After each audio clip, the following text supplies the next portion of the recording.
predictions. Before we start the show, let's have some predictions from the mystic rabbi. Go on. No, a year from now, I was talking about because Facebook has updated their algorithm back to 2015. So, like, I'm seeing more anti-Trump stuff than before. I'm having more interaction with people.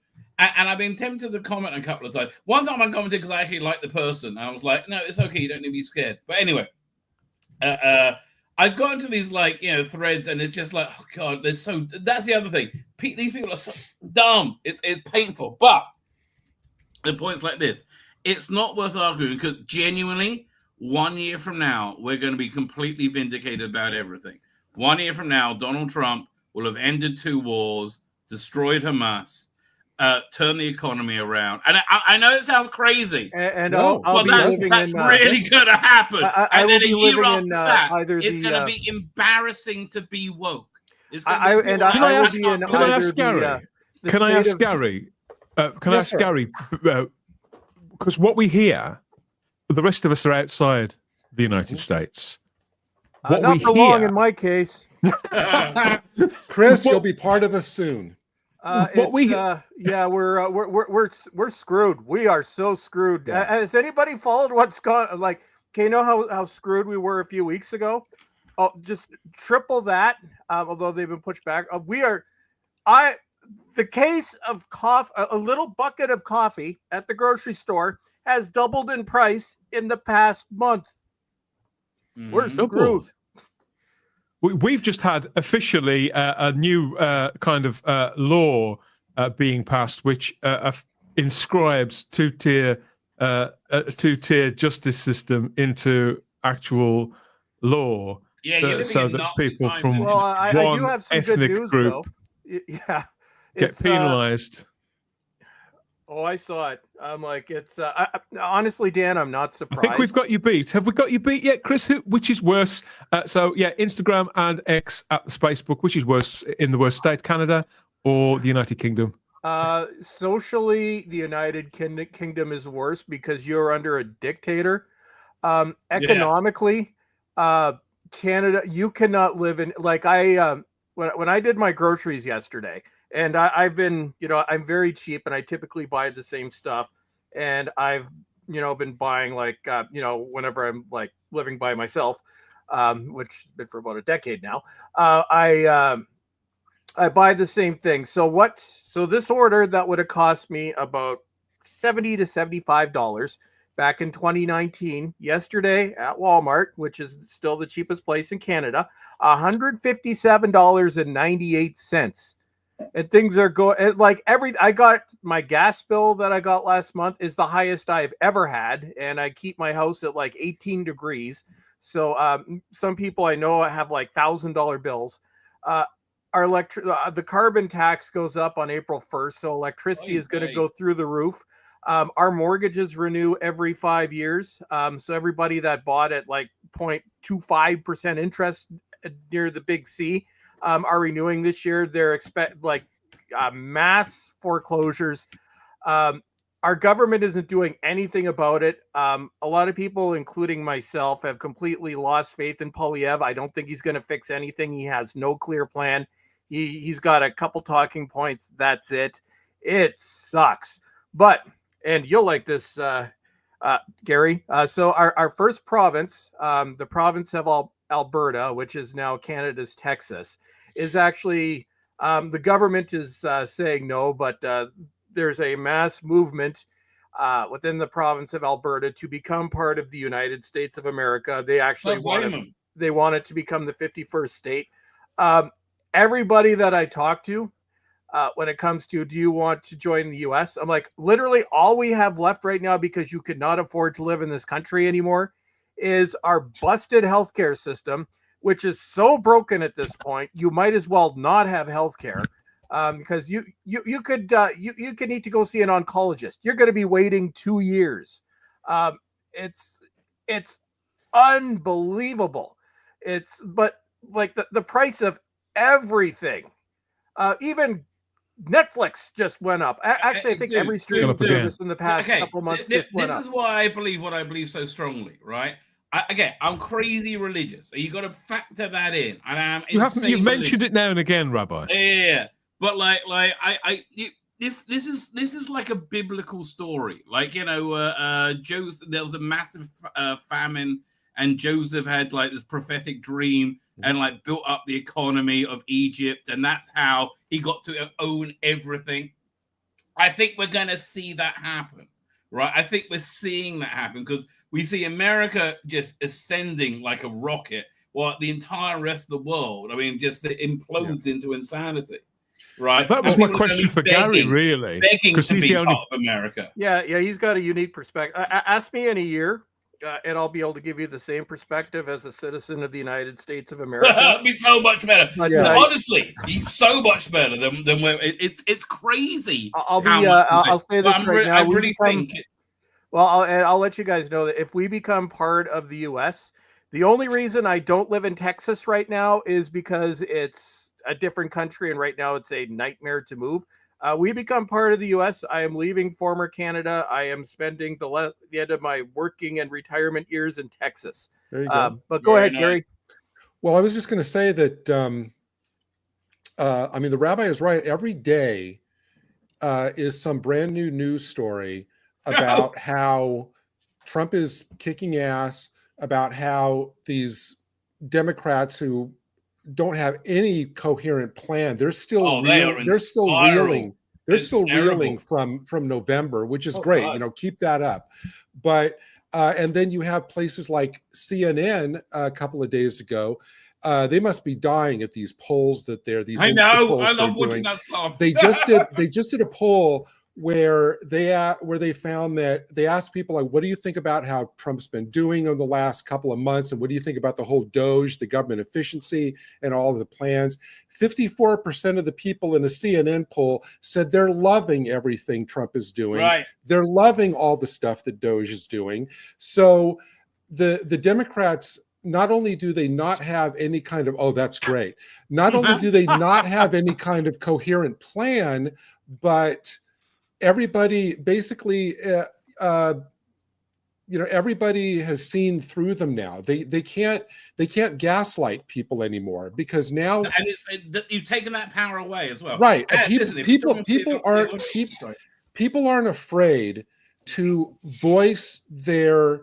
They're no longer intimidated by the tactics of the left and the Dems. People now have no problem in voicing their opposition to things like the men and women's sports and all of that. And so the Dems have lost that psychological advantage that they can't intimidate people into staying quiet. That's huge, because now nobody is afraid anymore of speaking out against, of being really honest about the stuff they hate.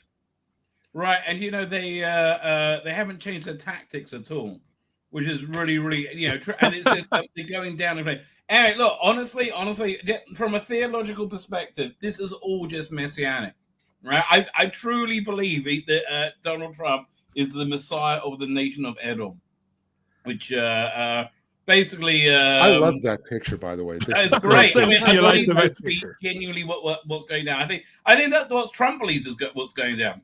That's why, I think his open embracement of like divine providence is just going to be good news for him, and that's why I think assassination attempt. I think the rabbi will agree with me. That assassination fundamentally changed him. Yep, he's. But also, I love this last Wednesday, and I'm Jewish, right? Seeing everybody in the camera with like massive crosses on their faces, from Ash Wednesday. It's just not like a little bit. No, they're like, well, but I've got to say, Rabbi, you said a minute ago that the Dems don't have any tactics. They actually do. I just saw yesterday that their tactic now is they're trying to get everybody, in order to protest the whole government efficiency, they're telling everybody to go out and not shop at Target stores for a week in protest of everything that Trump is doing. Wow, that's a path to victory. Just think of the world we're living in, where there's protests against the idea of an efficient government. I know. People are arguing for war rather than peace. That's right. I know. They're like, I mean, honestly, what do you think is going to happen with Putin? And like, do you Look really what happened. think Look he's what like happened with the whole Roadrunner? Look what happened with the whole Zelensky thing.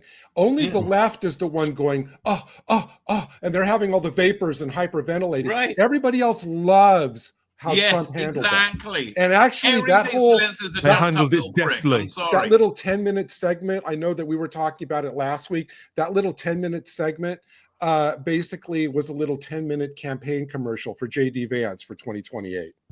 But it's made the English go crazy. The English has suddenly turned that they've gone feral on JD. And the Irish. Then And sadly, the Irish. Sadly, because, I'm like, he had so much class, right? He really handled him very, very well. I thought. It's because he was so strident and he was so firm with in being, how can I put this? I don't think he schooled him as such, but I think he reminded Zelensky of his manners, basic manners, and decency. One thing I want to say about this: Zelensky needs to be brought up on pretty much crimes against humanity. This war does not need to be going on right now. The things that he's wearing or not wearing, but I think that everything else is. Look, Winston Churchill went to. I just want to make this point, though. I do think that the Republicans bringing up the fact that he didn't wear a suit is actually a bit stupid, really. Because the simple fact of the matter is that when Winston Churchill actually went to the White House, he wore a military uniform as well. He wore combats. He wore the whole lot. So I don't see an issue with a world leader that's at war wearing military gear. But we can complain. But we can complain about the fact why the war is happening. At the bottom line is this. This is where I stand on Ukraine and Zelensky. Fuck the both of them. And the fact of the matter is that they're trying to drag us into World War III. It's a fact. I agree. Okay? And I'm just going to say this. There's going to come a time where it doesn't matter where you're from, whether you're from Canada, whether you're from the UK, whether you're from Ireland, anywhere around the world, you're going to have to make a decision because these people around Europe, these leaders, these lunatics are determined to drag us into a war. And who's going to suffer? Your children, your grandchildren, whatever. They'll be the ones that will be sent. It barely stands thing. I mean, I think we should accept as well. We should acknowledge the fact that Winston Churchill was a career military man, a decorated war hero. Zelensky is a stand-up comedian. Well, here's one thing that I think is really important to say. And my anger is not directed at the people of Ukraine. The people of Ukraine are why I think Zelensky needs to be brought up on, I don't know, a war charge, crime against humanity, whatever.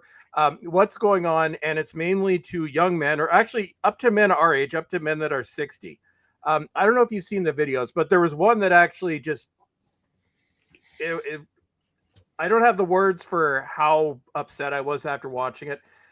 There's a guy, you've probably seen the video because it's been shown everywhere. The video of the guy that's just taking his little beagle for a walk, could very well be me. Oh, no. I'm always I haven't seen this. You can look it up. So what they're doing now, because they run out of men, because Zelensky has gotten them all killed because he refuses to even entertain peace. Actually, I'll correct that. It's not just because these people are being killed. It's because half of the cowards have moved to Ireland or the UK or other parts of the world and not fought and stayed and fought for their fucking country.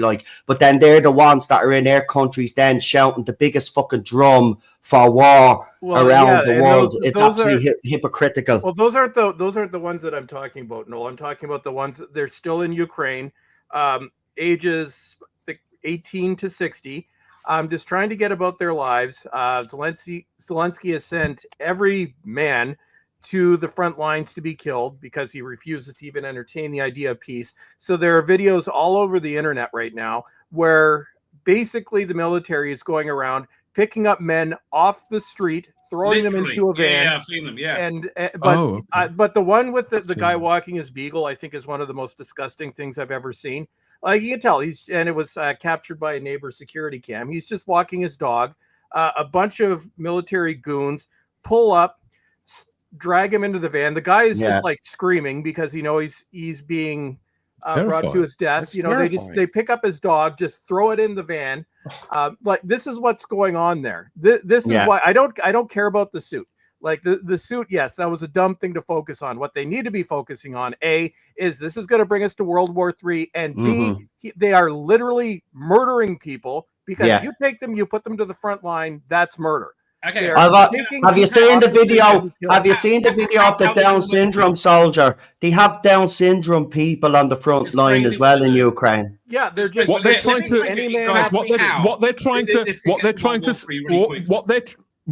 to sell the British public on, and I suspect it could be the same in Ireland. The specific thing they're trying to sell the British public on in the mainstream media at the moment is the idea that Russia have ambitions to essentially invade the rest of Europe, and to invade Britain. And there's been none at all. But my word, people are falling. Hang on, Dan.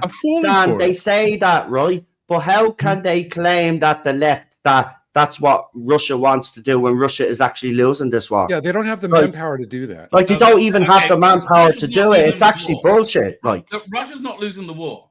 All right. Okay, let me tell you a few things about this war. Firstly, the type of warfare this is like in World War II, America and England, they wanted to get more precision, more accurate weapons. Russia's solution was just mass-produce crap and push it out there and push out bodies and turn it into a grinder.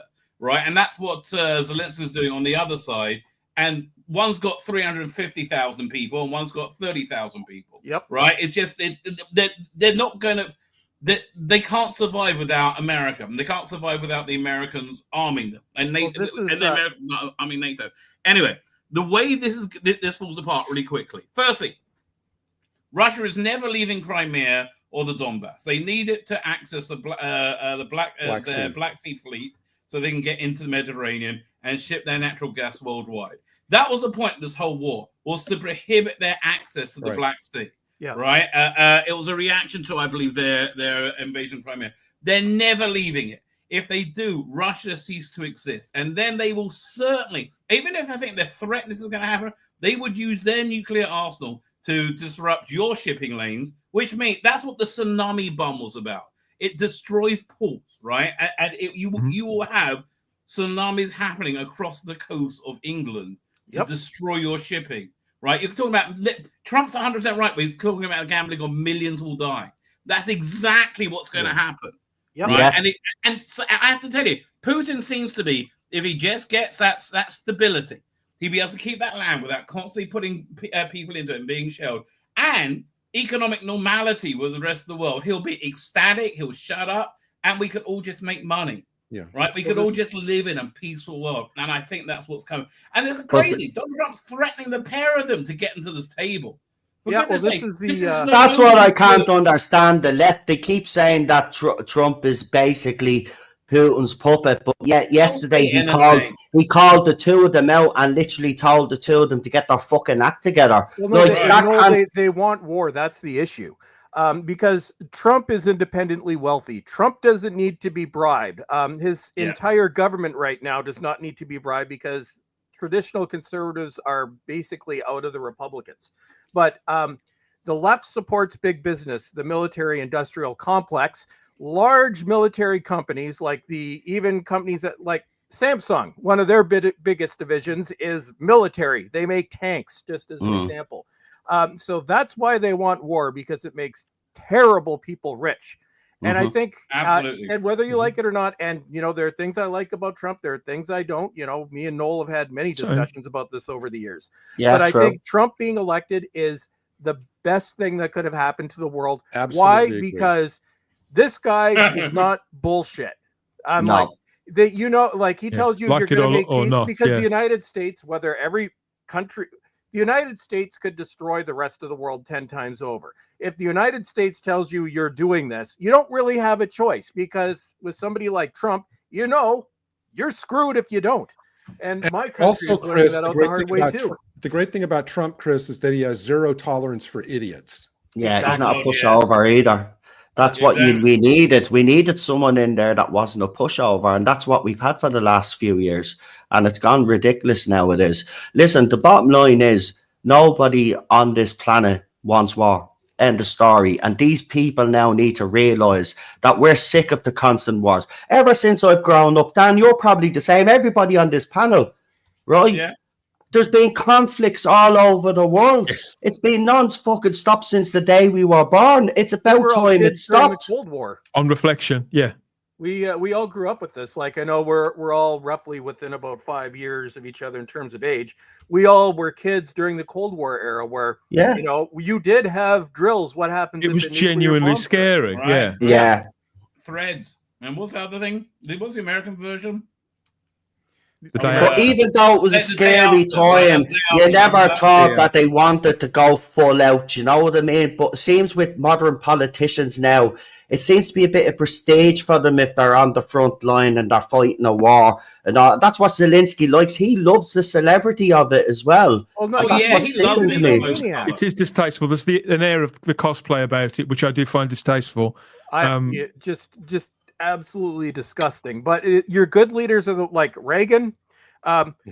Basically, it was during Reagan-Bush that the Soviet Union fell, and one of the most famous quotes in U.S. political history is Mr. Gorbachev, take down this wall directly from Reagan. Reagan's approach was different than Trump's. Trump is very brash. Reagan, he was more soft-spoken, but also as direct. When Reagan was president, you did not mess with the United States. But he also was charismatic and could get the fact that he could tell a joke to the Russians about Russians and they laughed at it was the unique thing about Ronald Reagan. He was a very good diplomat, I have to say, and that's what we've been missing for these. And you look at modern politics today, there's very few of them, and if they are out there, they're opposition. They never get a chance, a look in. This is what we're dealing with. These people are so powerful. They've had decades to plan. I mean, it's been about 50 years, I'd say, planning all of this to where we are today. It's been longer than that, Noel. And I know at some point we'll probably have to, Dan will want to get to this topics, but one thing this has been going on for longer than you think. If you've ever watched... This is an important discussion. Oliver Stone's movie on JFK. So the theory, and this is one that I believe, and I think this is what is going to be shown in the documents. JFK, he was killed because of Vietnam. Kennedy did not want to go to Vietnam. He wanted to end the war peacefully. He didn't want to send American soldiers to die. Johnson, the CIA, the military, and the military-industrial complex wanted to go to Vietnam because it made them money. So what's the first thing that happens after Kennedy is killed? Johnson, by default, as vice president, becomes president of the United States. We go into Vietnam. So this has been going on since at least the early 1960s. Early 60s, yeah. It's the day before Doctor Who premiered, November 22nd, 1963. Kennedy is assassinated. There's a good reason why the all documents related were locked up. It was supposed to be until 2032. Trump is having them released early. Right. Because by that point, anybody that was involved in what those documents are going to show has either passed away or is way too old to do anything about. But you're going to see in the 1960s, that's why. And that's why they don't like Trump. Again, the biggest thing is he's independently wealthy. He does not need to be bribed. He does not care. I think he holds these people in contempt. And he's Margaret Thatcher before Thatcher went insane.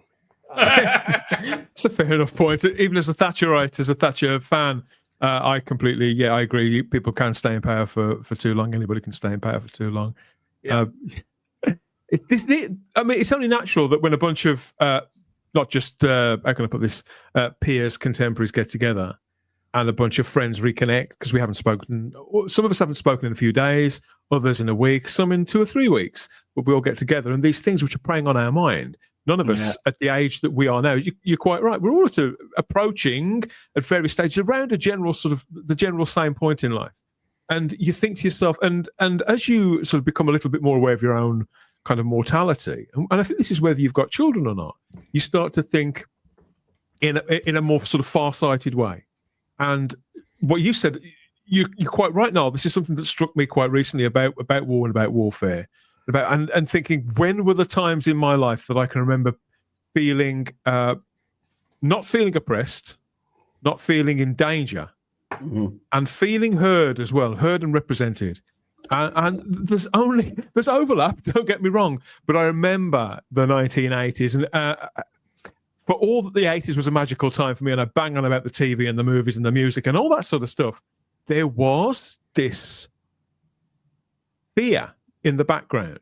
And I do wonder sometimes if the colour of the culture and the energy of all that stuff was in part way a response to the genuine pressing threat that we all felt at the time, that it must have been genuine, because it was as if our generation, Noel, as children, were being gently prepared for the fact that it could be a reality, that there could be a very serious catastrophic it was war. a reality. They were not sugarcoating it when I was a kid. If it wasn't genuine, Rabbi, then they would have protected us from the idea. I mean, was it genuine, or was it a system of control? Who knows? As you're saying about like constant war, I keep thinking about the classic sci-fi novels like Fahrenheit 451, right? There's what's the one? H.G. Wells, not Time Machine. War of the Worlds. Things to come. Right? There's always like this march to war going on in the background. And it's always been in our lives. We just never really noticed it, but it's always been there. Right? Having said that, I can't wait to see what's going to happen next week when the deadline with Hamas runs out. Trump doesn't look like he's playing. I don't know what's not playing. Happen. What? And you know, the thing we brought Chris brought up Reagan before. I think that as much as the left would like to tag this as some kind of war hawk sentiment, the idea of peace through strength, I think what Trump is doing now and it's what the Reagan only peace there is the only way to do it. Yeah. And I've said for years that when I talk to friends about this, I said for years, especially when we were in the height of all of Biden's corruption and his kowtowing to everybody and giving away our country's strength, I said to myself, the only way that our country is going to survive until the next election is through God's will, because we are screwing it up big time. Absolutely. And thankfully, we're in a new age. My worries about World War III diminished significantly when Trump came in. I kind of liken it to when we had the last 4 years in this country was like the entirety of the movie War Games up until the last 5 minutes. Now that the Whopper saw, what could be happening and powered down. So the last 5 minutes of War Games is in the era we're in now. The rest of the movie was the last 4 years. Well, I think elections matter too. Get more onto like tie it into my religious thing. Yeah, but the left are rigging elections. The only thing Zelensky doesn't believe in elections. Exactly. No. What was it, Rabbi? I was saying the only thing that Satan has, the only power is that of illusion, that of lying. And that's the thing that's gone, right? That's the thing the Democrats, they've lost the illusion bubble. And it's supposed to be at the end of days that satanic forces get complete control over all the axis of power. Which almost that's right, yeah. This is looking messianic. And again, this is the Messiah of Edom, not the Jewish Rabbi, I absolutely agree with there was your entire sentiment.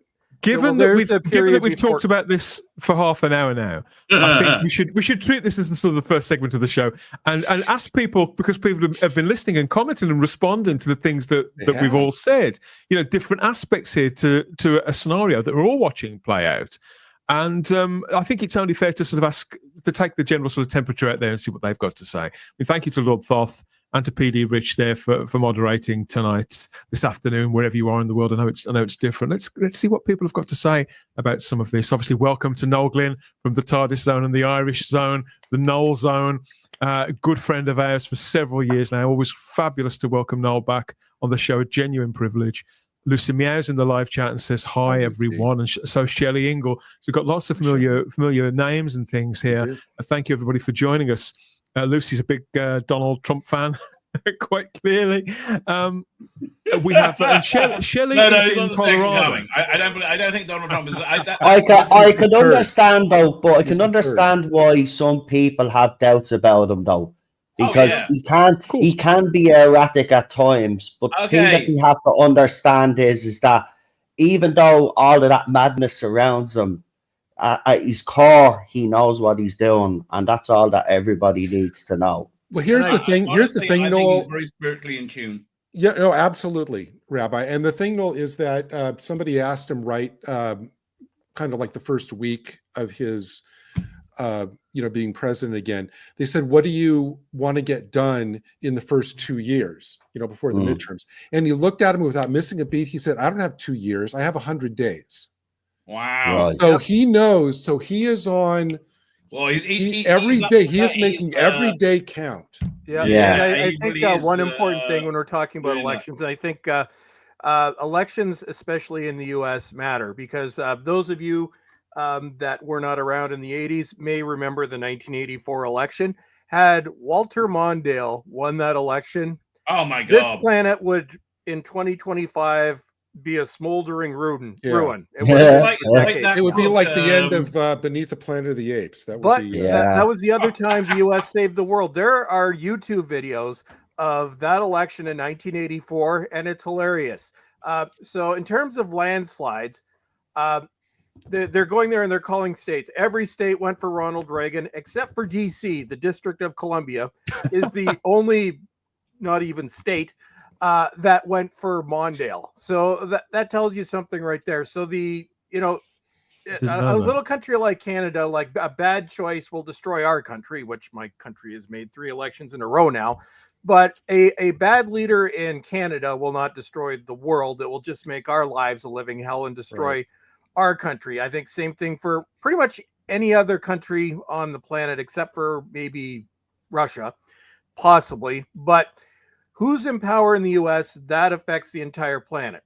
Like, you bad leader in Canada, well, then I'm paying $200 for a banana. A bad leader in the U.S. past a certain point, and the world becomes a smoldering ruin. Mm-hmm. Had Kamala won, it would have been just as bad. Had Mondale won in 1984, right now we would be conscripted towards World War II, or World War III, which is where we were headed, and we would all be dead. So Americans, on behalf of the rest of the world, thank you. At least we, for now anyway, get to live out the rest of our lives, because God help us, for the second time in 40 years, exactly 40 years, the world dodged a bullet because the U.S. did not elect a warmongering idiot. And in both 84 and 2024, it was a landslide against that.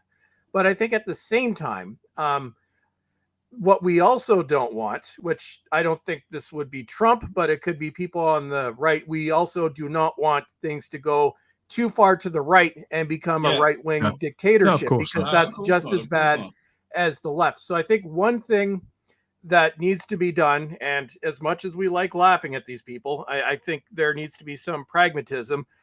When you're gutting the government, which we're talking about, hundreds of thousands, maybe 500,000 people in the end losing their jobs, I think you also need to do something about that. You can't just throw them out, even though we would love to, because they're all not all of them. I will say not all of them, but a lot of them are condescending assholes that talk down to the rest of us.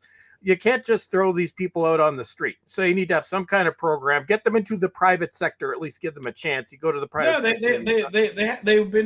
Everybody gets offered an exit, right? They were offered like 8 months. That's pretty fair.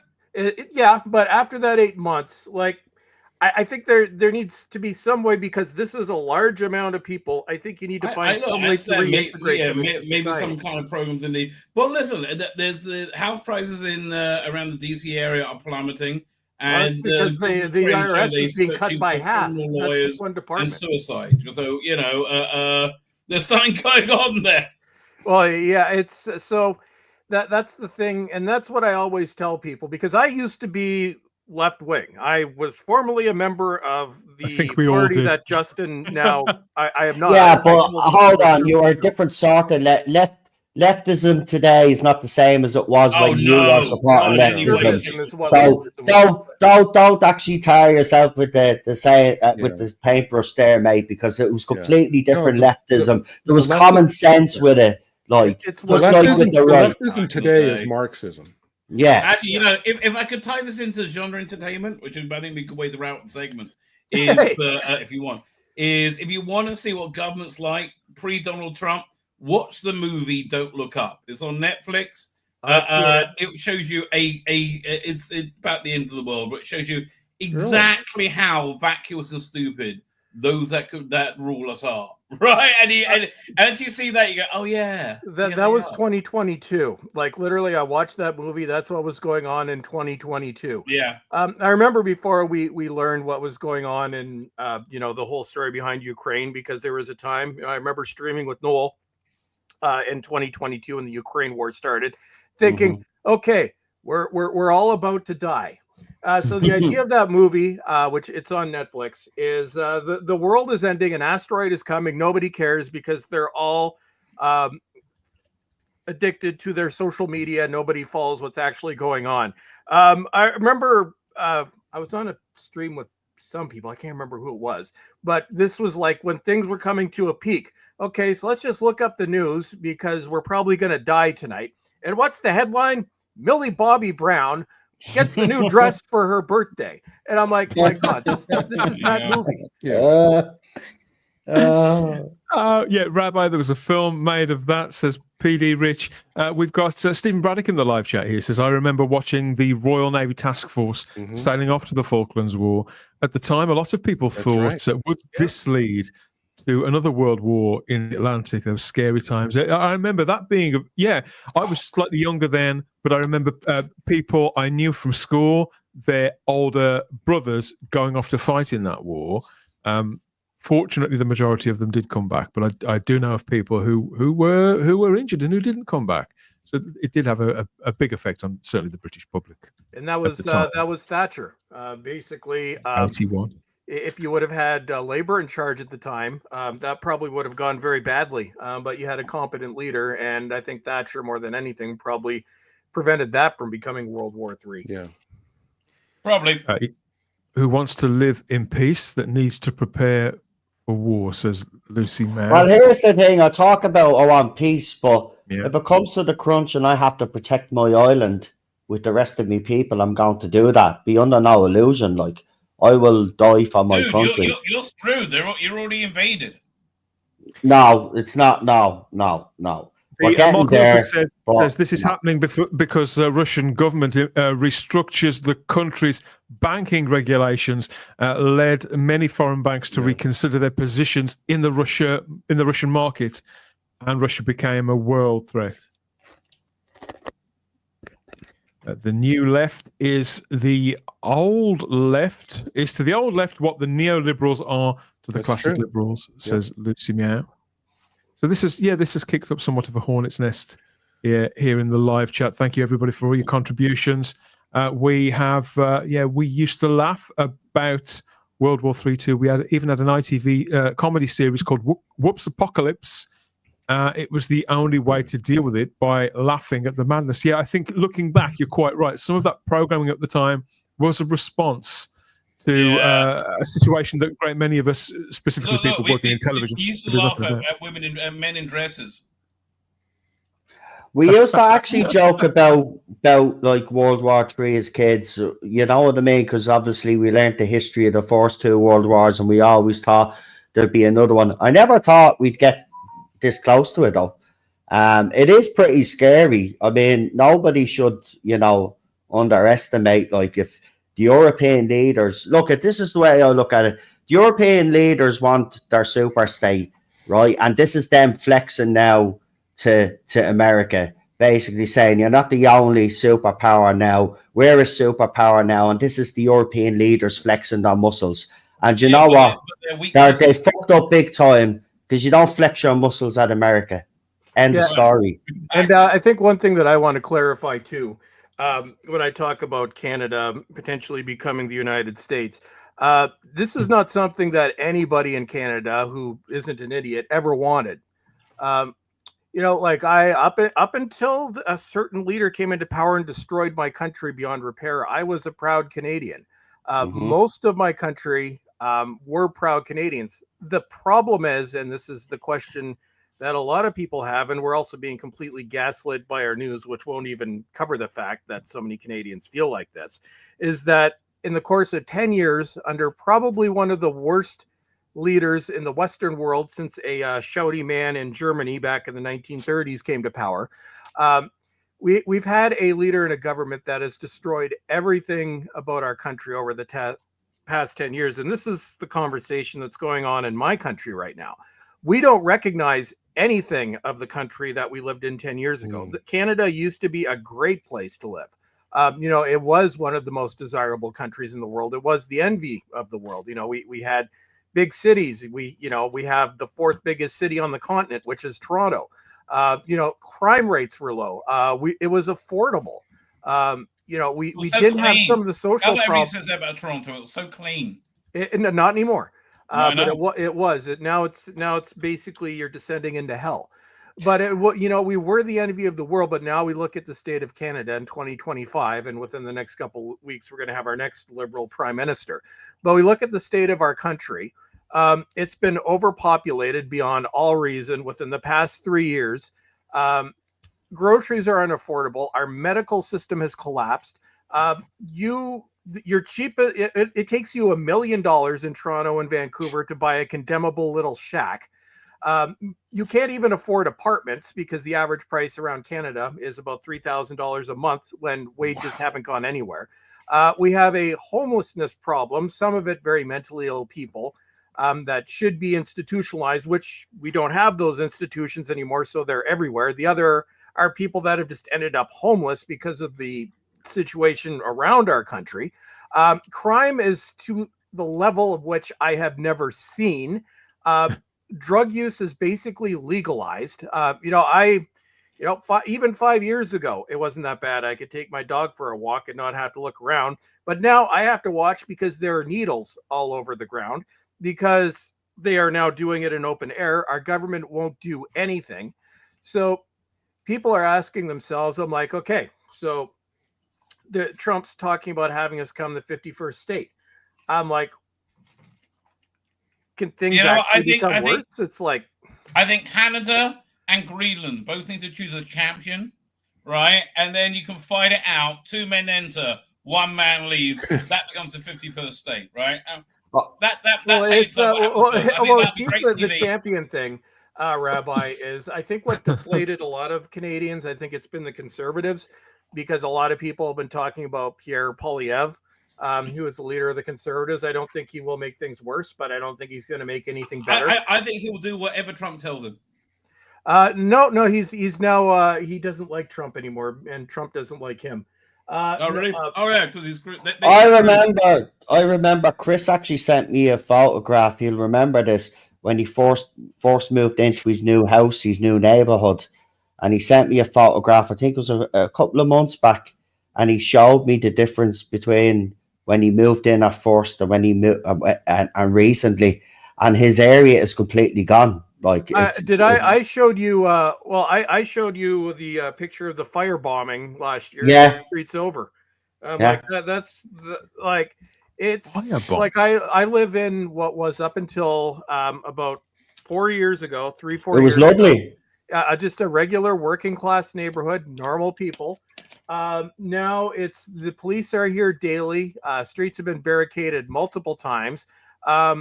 I save it on my camera. I've had crazy people wielding knives running up and down my street. We had a firebombing 1 street over, which I caught on camera. We have basically people coming up and demanding money in the middle of the street, like panhandlers, but very aggressive panhandlers, although I yell at them and kind of take your life in your hands at that. But I got a bit of an Irish temper. But it's like my neighborhood was built in between 1932 and 1937. So very old neighborhood, working class.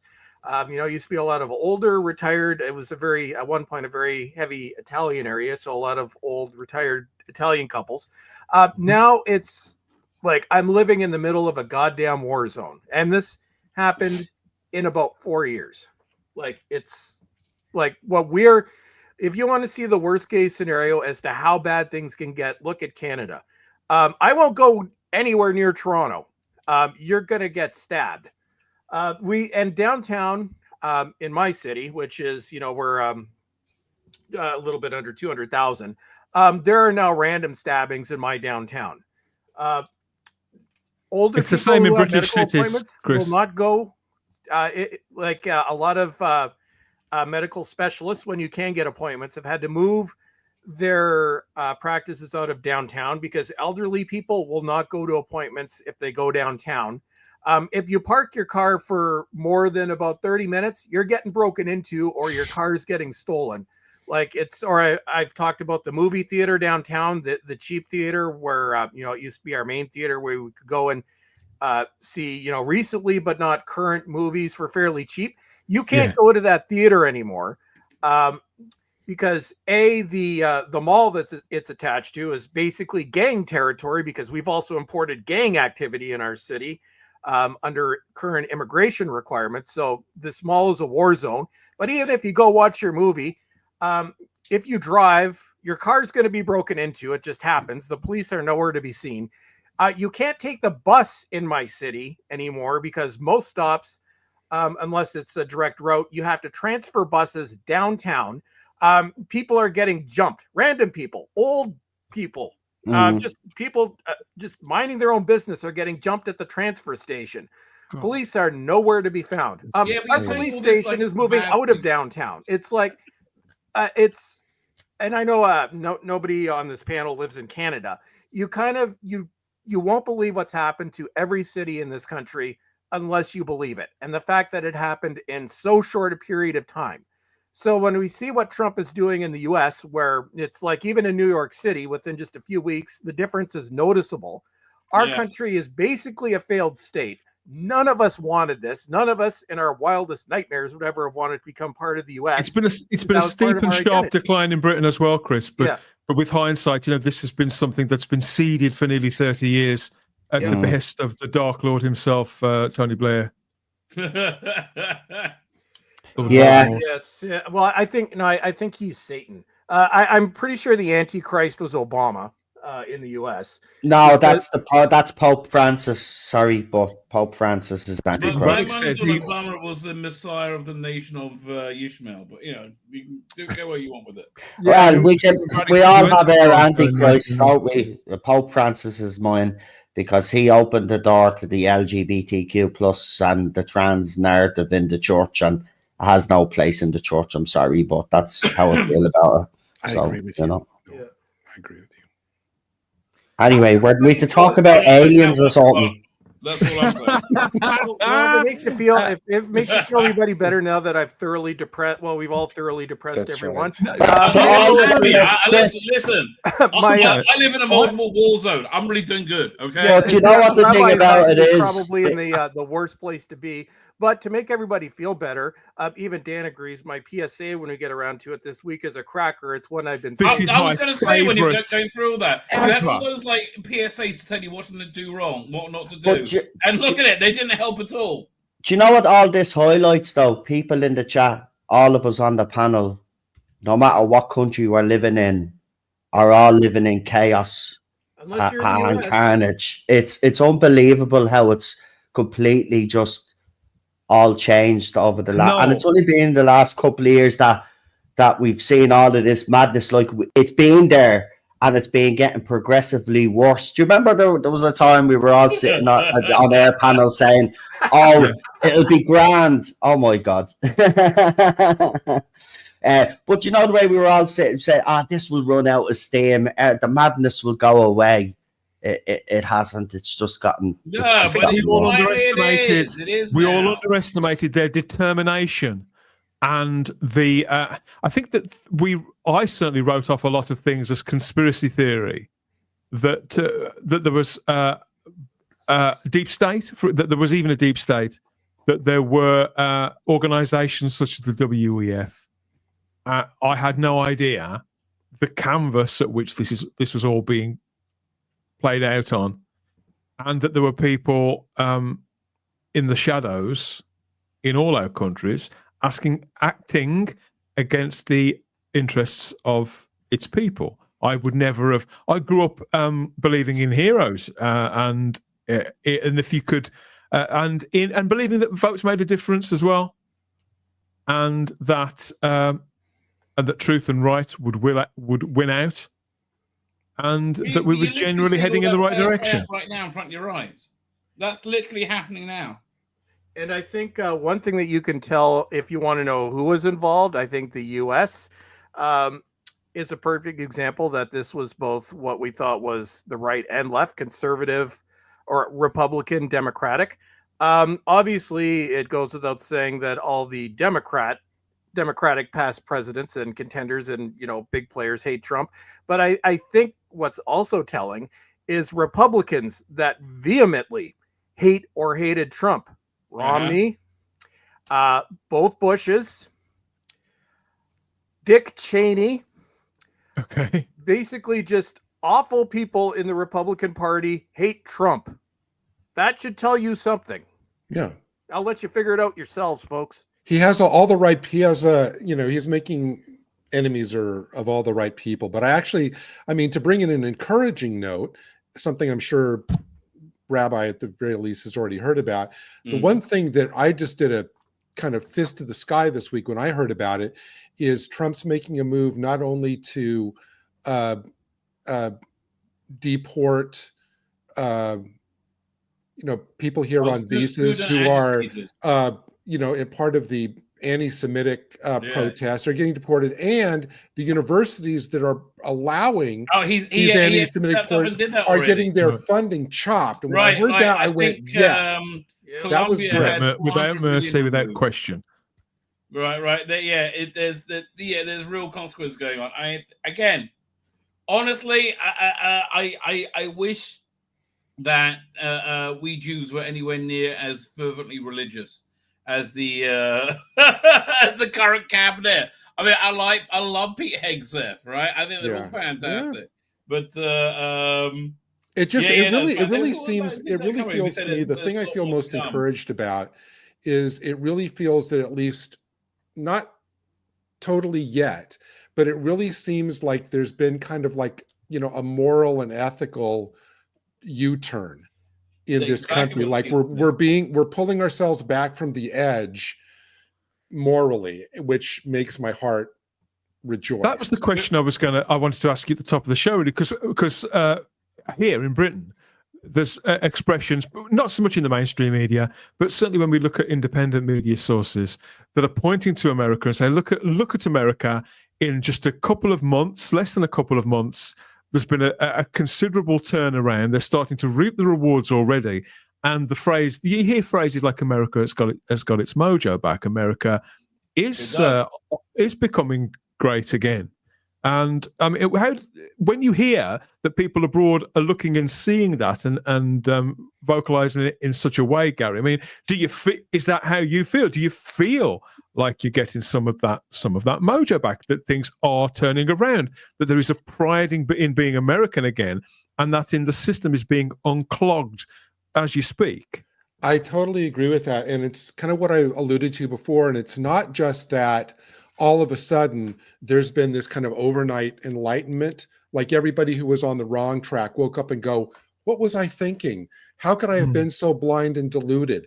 I think what a lot of it is, I think that the people who've always believed, in, I won't say the right things, but you know what I'm talking about in terms of having their kind of moral, ethical compass straight. Now, there's no longer that intimidation that prevents them, for whatever reason, from really expressing how they feel.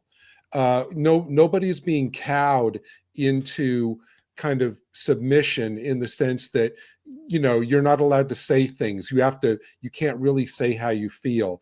And now there are key people, I think, Gary, who deserve, I say, a pat on the back, a slap on the back. I think they deserve recognition, more recognition than they're getting in entertainment and media for speaking out precisely when they did, such as the actor Zachary Levi, who played Shazam, spoke out That's at a right. very crucial time. And he didn't say anything particularly controversial or inflammatory. He just very publicly weighed up the options, decided who he was placing his faith in, where he was casting his vote, and was honest about that and quite public about it, but in a very polite and still quite circumspect way.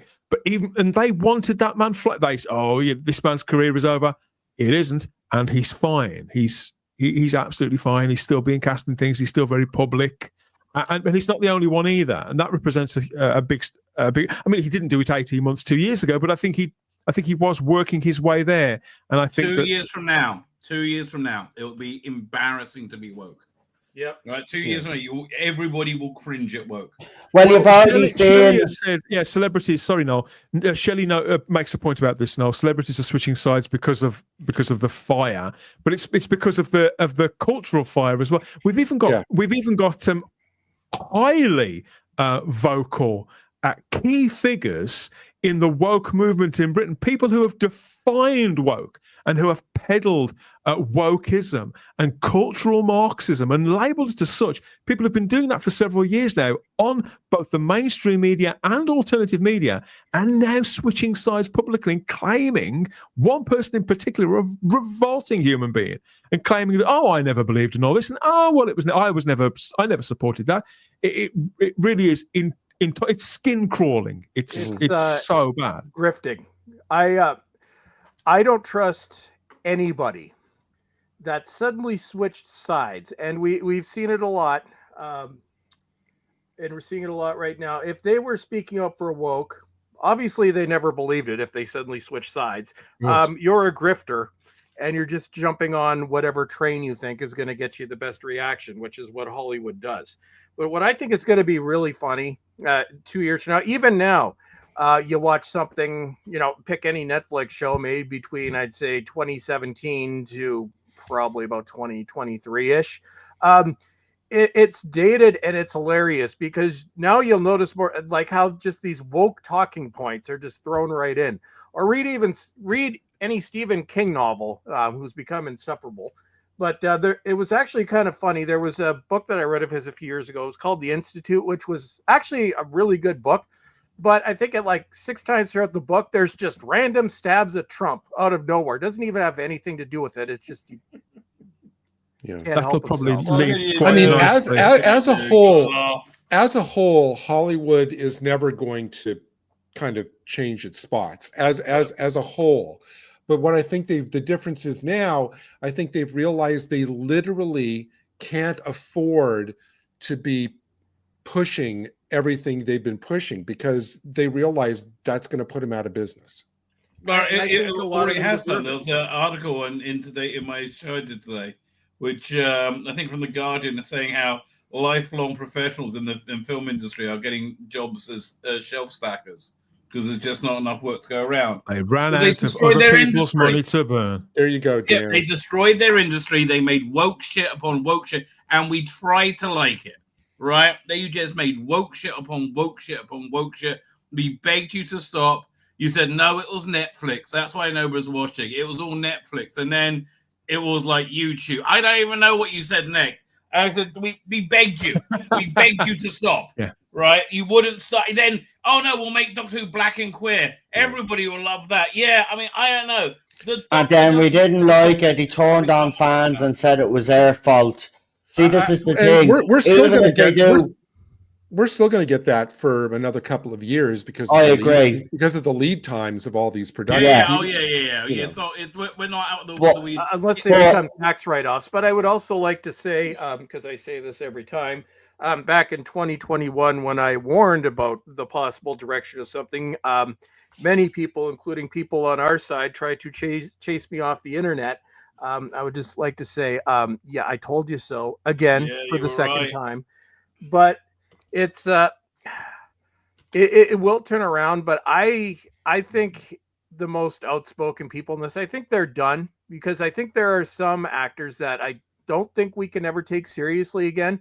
Like one of my favorite shows of all time is Breaking Bad, but I can't watch that now without. I know because of Aaron Paul, right? Yeah, well, Aaron Paul and his little fake crying sorry. thing, but also when I loved Bryan Cranston, but all I can see now is his "We Are Union" cringe thing of all time. It's like I can't watch anything with Robert De Niro anymore. Oh yeah. Yeah, he's really killed his career. Absolute penis. Yeah. It's just. I'd say he's still. I disagree, right? Because I can watch The Irishman. That's where sometimes they're floating on Netflix, and I watch things like Once Upon a Time in Hollywood or The Irishman. Like I always kind of go back to those, and I can still watch. Honestly, he's an actor performing. I don't really care what he says. He's one of the few people whose performance. No, but the thing about it is, Rabbi, is that a person in his privileged position to lecture the American people on is wrong. Okay, the bottom line, I've said this from the very beginning. A lot of us have. I know throughout Hollywood there's always been activists, right? But I don't think that they should be given. Look, you're paid to act. That's it. I don't want to hear your opinions on whatever it is. You got to understand. Right? If you want to do that, but hang on, Rabbi, you could do that away from the industry, right? They could keep it separate from the whole industry, but when they go up to collect their award, then they have to have their little fucking speech. Like, no, sorry. If you want to talk about that shit, talk about it somewhere else. You're up there to talk about the movie, what you won for, right? You're acting. Okay, but my need to end point award is this. shows. My point is this. I've always thought that, look, behind closed doors, they're slamming their testicles in drawers or some weird shit like that. They're just what I've always thought they're weird shit. I'd like, okay, so your politics is also stupid. I don't really care. I won't be watching that as well. Anymore. Have you noticed? That's on now Netflix. Being woke is embarrassing if you're a star. I won't be watching that shit either. Looking back towards like the stars and it seems to be earlier in the equation too. Now we've just seen the news yesterday that the Snow White movie, which is finally coming out after that film seems to have been in production for about 8 years. Yeah, it's finally coming out. And they cancelled the UK premiere, the proper red carpet screening with Gal Gadot and whoever else. They cancelled the UK one because they were anticipating a backlash against wokeism, because obviously the film's infested with it. Even though the bulk of it was filmed in Britain, there's a lot of British talent in there, including people I know. Hello, if you're watching. I actually think it's because the two leads don't like each other. Gail is obviously Israeli, and that stupid cow is Palestine. I bet you're right. No, I think you've nailed it. That's the case in more films, I think. I believe than we think. But I noticed that they've done that. That is a considerable step on from the situation just a few weeks ago when this dopey Captain America film came out, and this guy, decent actor but a bit of a clown, got up on stage, said something silly, and I think we saw that retracted and walked back, or an attempt to walk it back in record time. So, and all of this, it's a speeding up of the process that sometimes used to play out over several weeks or even a couple of months, where they'd realised that we'd gone and fucked up. They're worried Zegler is. Here's the thing. I'm going to say the obvious thing. Films have fucking come out. Steve Rogers is Captain America. Well, I think the funny thing is, it's I obviously if they're going to do it, Zegler's going to say something stupid. But Zegler, she managed to tank an A24 movie. Yeah, you actually have to. Okay, A24 has a very loyal built-in audience, of which I am one. The movies are made for average about 5 billion, some of them a lot less. With a massive built-in fan base and a low budget, it's pretty much impossible for an A24 movie to tank. Unless your A24 movie is Y2K, starring Rachel Zegler, which was filmed before Snow White, so this is before all this crap. Okay. It didn't even make $1 million its opening weekend, from what I remember, which is I think it made like 800,000. It lost a lot of money. I don't think canceling your premiere is going to help your Snow White movie. She's not even a good actress. People forget who Rachel Zegler is. She single-handedly tanked that movie. The movie, even regardless, looks stupid. But she's not even a good actress. Oh, she's terrible. She's a terrible actress. That's the problem. How come Kathleen Kennedy hasn't employed her to play lead a new? Give it a while before she retires. You know. How could that be? Oh, I'm sure. Wait, yeah. Before she retires, Kathleen Kennedy with a big fuck you will cast her in a fucking movie or something, right? You say. Star Wars Zegler. Ray. She'll be Ray's daughter. Right. Yeah. We're gonna. Ray? No, they'll recast. Here's what they'll do. They'll remake the original series, and Zegler will play Princess Leia just to really stick it in. Yeah. Oh, for God's sake! Don't even give them any ideas, yeah. The actress who plays Rey. No, she'll play Han Solo. You mean Daisy Ridley? Daisy Ridley. She's looking more like that, like weird droid from Rogue One, with like these weird elongated legs and arms. You know the droid. I haven't seen a picture.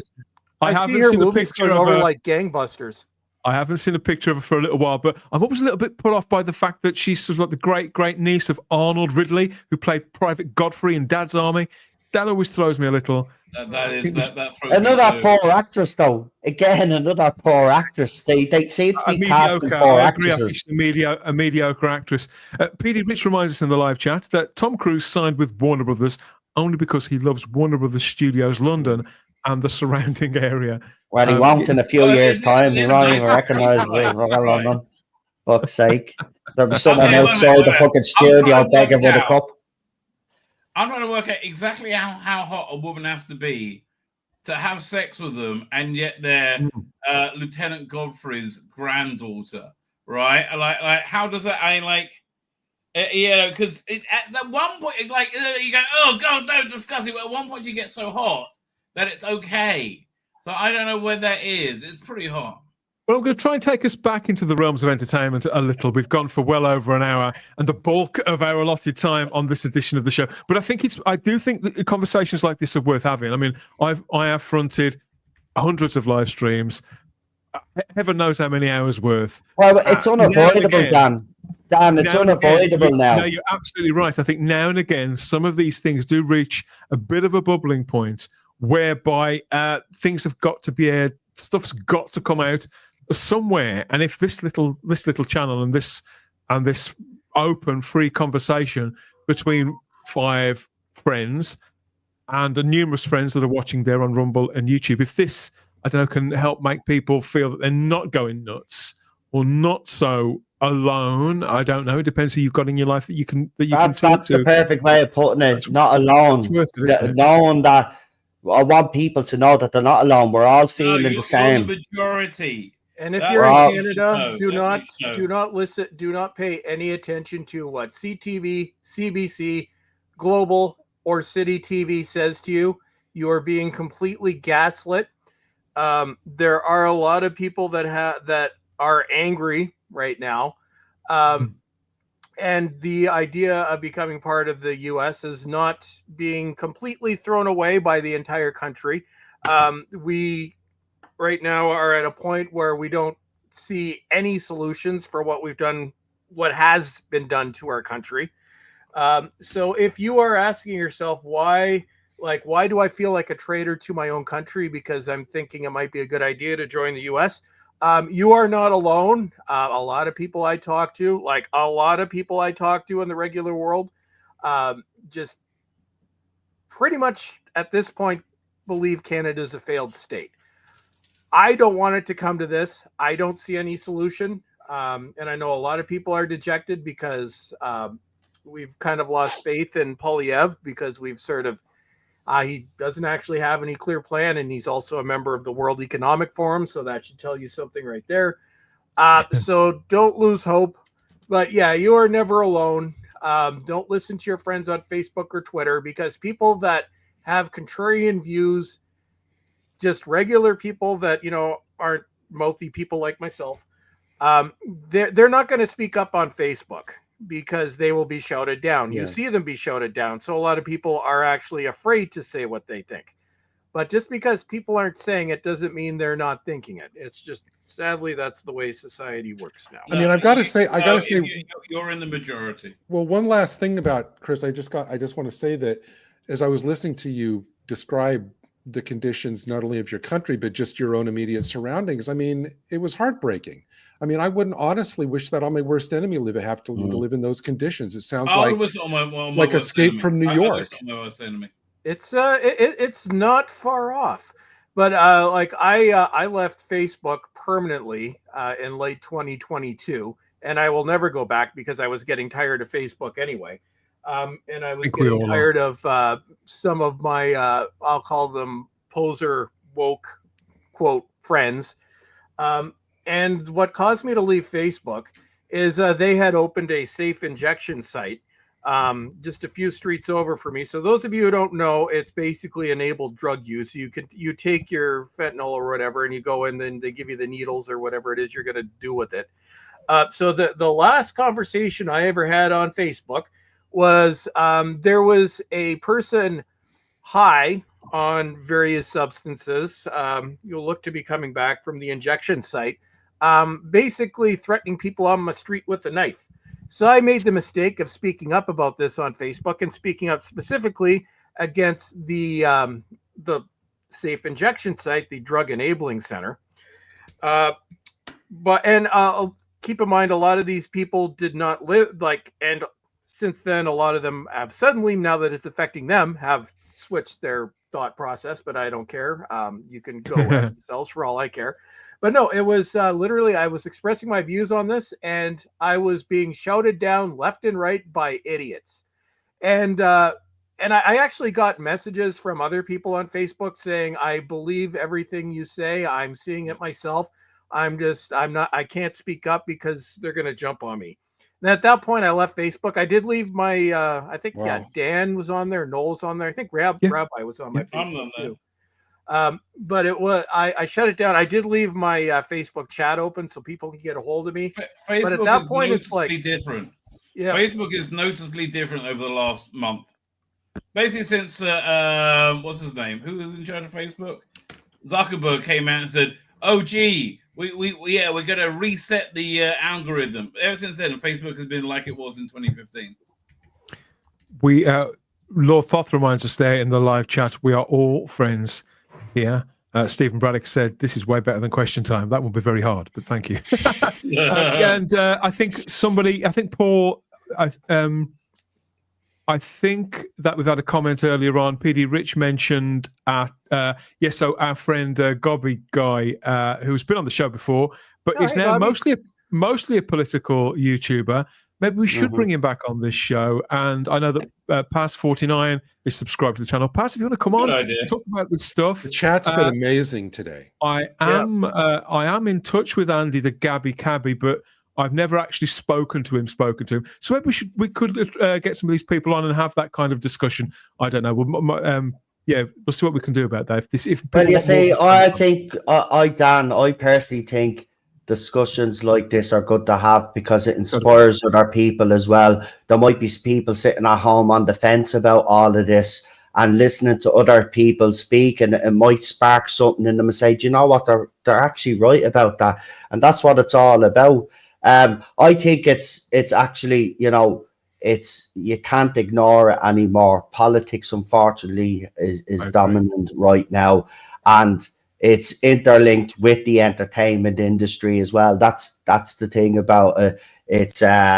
But as people have said on the panel, there does seem to be a bit of a pushback now. Let's hope it continues because, if we continue down the same vein, if the election had went a different way, we'd be screwed right now.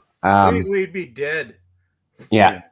Absolutely. There are people all over the world who, including in Britain, who heaved a sigh of relief when the American election went the way that it did, who would never admit so. I would imagine there are probably people in the States who pretend that they didn't vote for the Republicans, but almost certainly did. There are people. It was like that here. I promise you that's true. There are people in Britain who voted, for example, for Brexit, who claim that they didn't. But 2:30 a.m. I knew it was wrapped up firm. 2:30 a.m. over here. I knew it was going his way. It was game over. I could tell you guys in Canada, no, because it's literally supporting Trump is a borderline hate crime here, and no, honestly, in some places it will get you fired. So it's nobody should be persecuted for their political beliefs. I talked to so many people, including myself, that were overjoyed when he was elected, and they all said the same thing. Like, I can't put this on social media. I can't even talk about this to somebody who I don't know for a fact is a Trump supporter. And, you know, I have a number of close friends that are Trump supporters, and we can only talk about it amongst each other because that's how bad things are here. But it's like a dirty secret. I'm like, nobody should be persecuted for their political beliefs on any side. Even though I hate the left, I still do believe that they have a right to their opinion, even if they are fucking idiots. I believe. Do you know what I mean? But I wouldn't persecute anybody. That's the thing, and that's what we need to be. Well, no, you know, if I may, I've known you for quite a long time now, and I accept what you've just said, but and perhaps you do hate them. I don't know, but in my experience, you know, you haven't proper. I don't believe you have a properly hateful bone in your body. You're not that kind of person.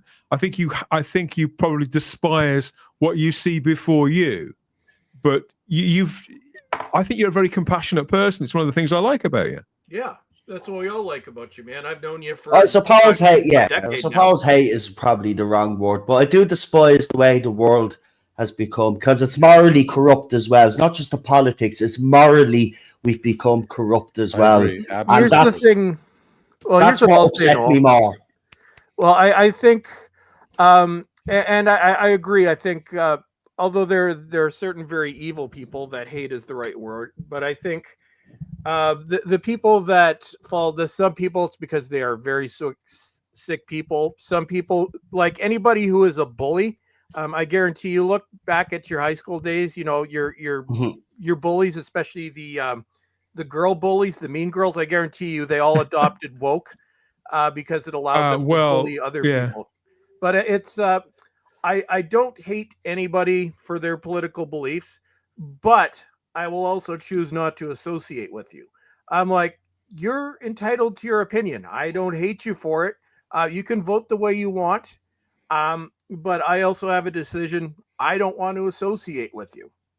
And that's fair. It used to be at the point where we could put political differences aside.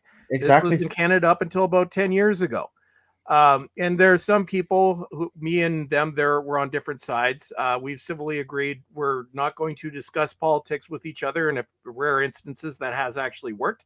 But the people that are lecturing on social media, those that try to intimidate people just because they can, those who are pushing these things on other people because it doesn't affect them.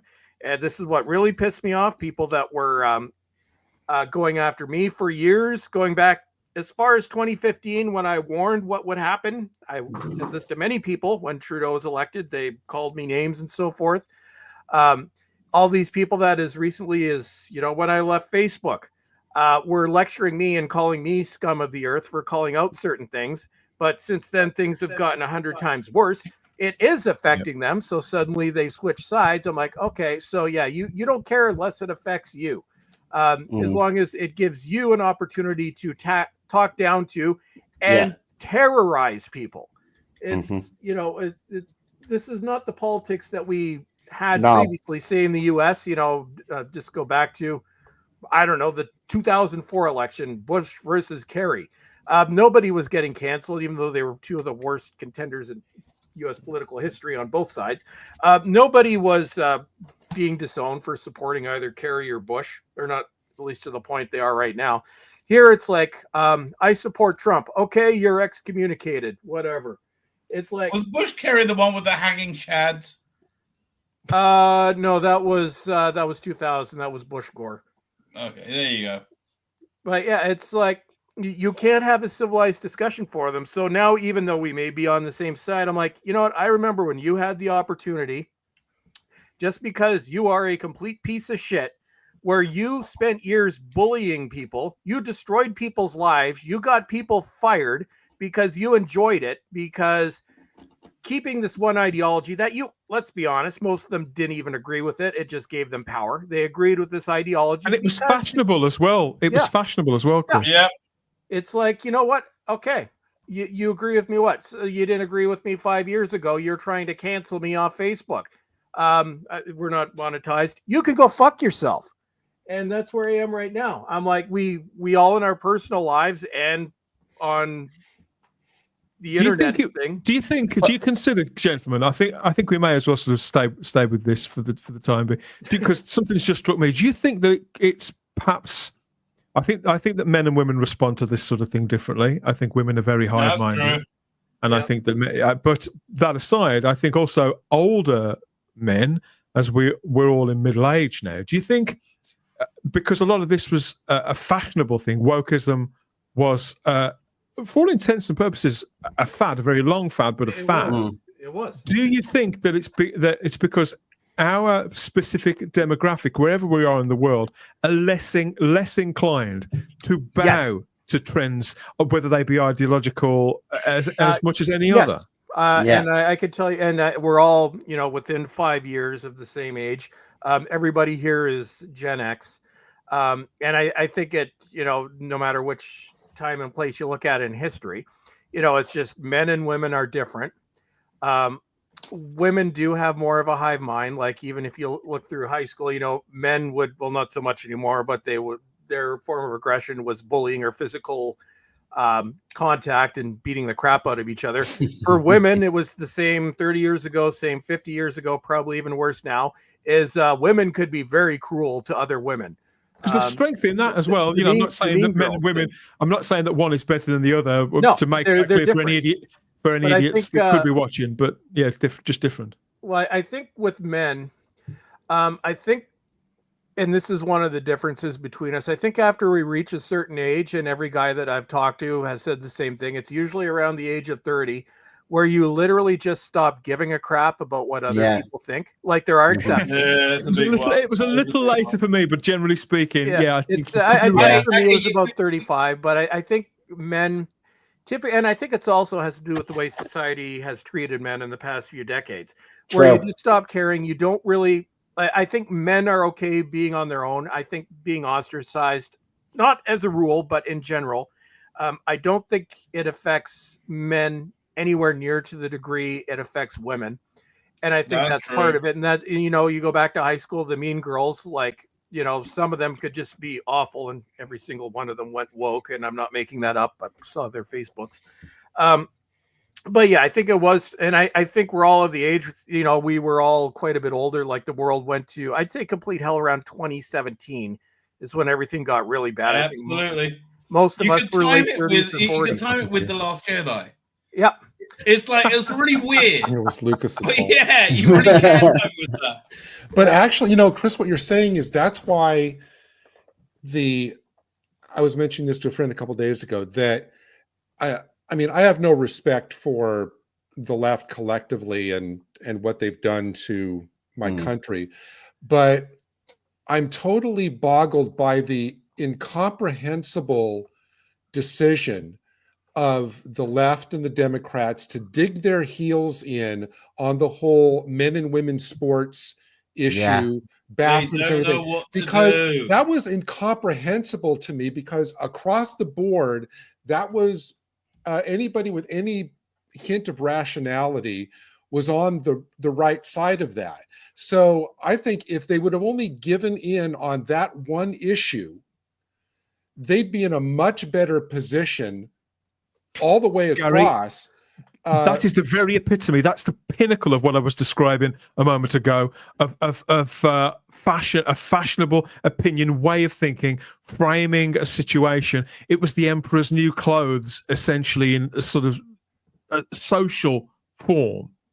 Well, I think it's also part of it was a distraction, because I bet a lot of Americans don't even know, like, the surveillance. Surveillance, I call it institution, whatever it is. The idea of surveillance in the United States had its on the country's own citizens grew the most under Obama. Basically, the internals, like CIA, FBI.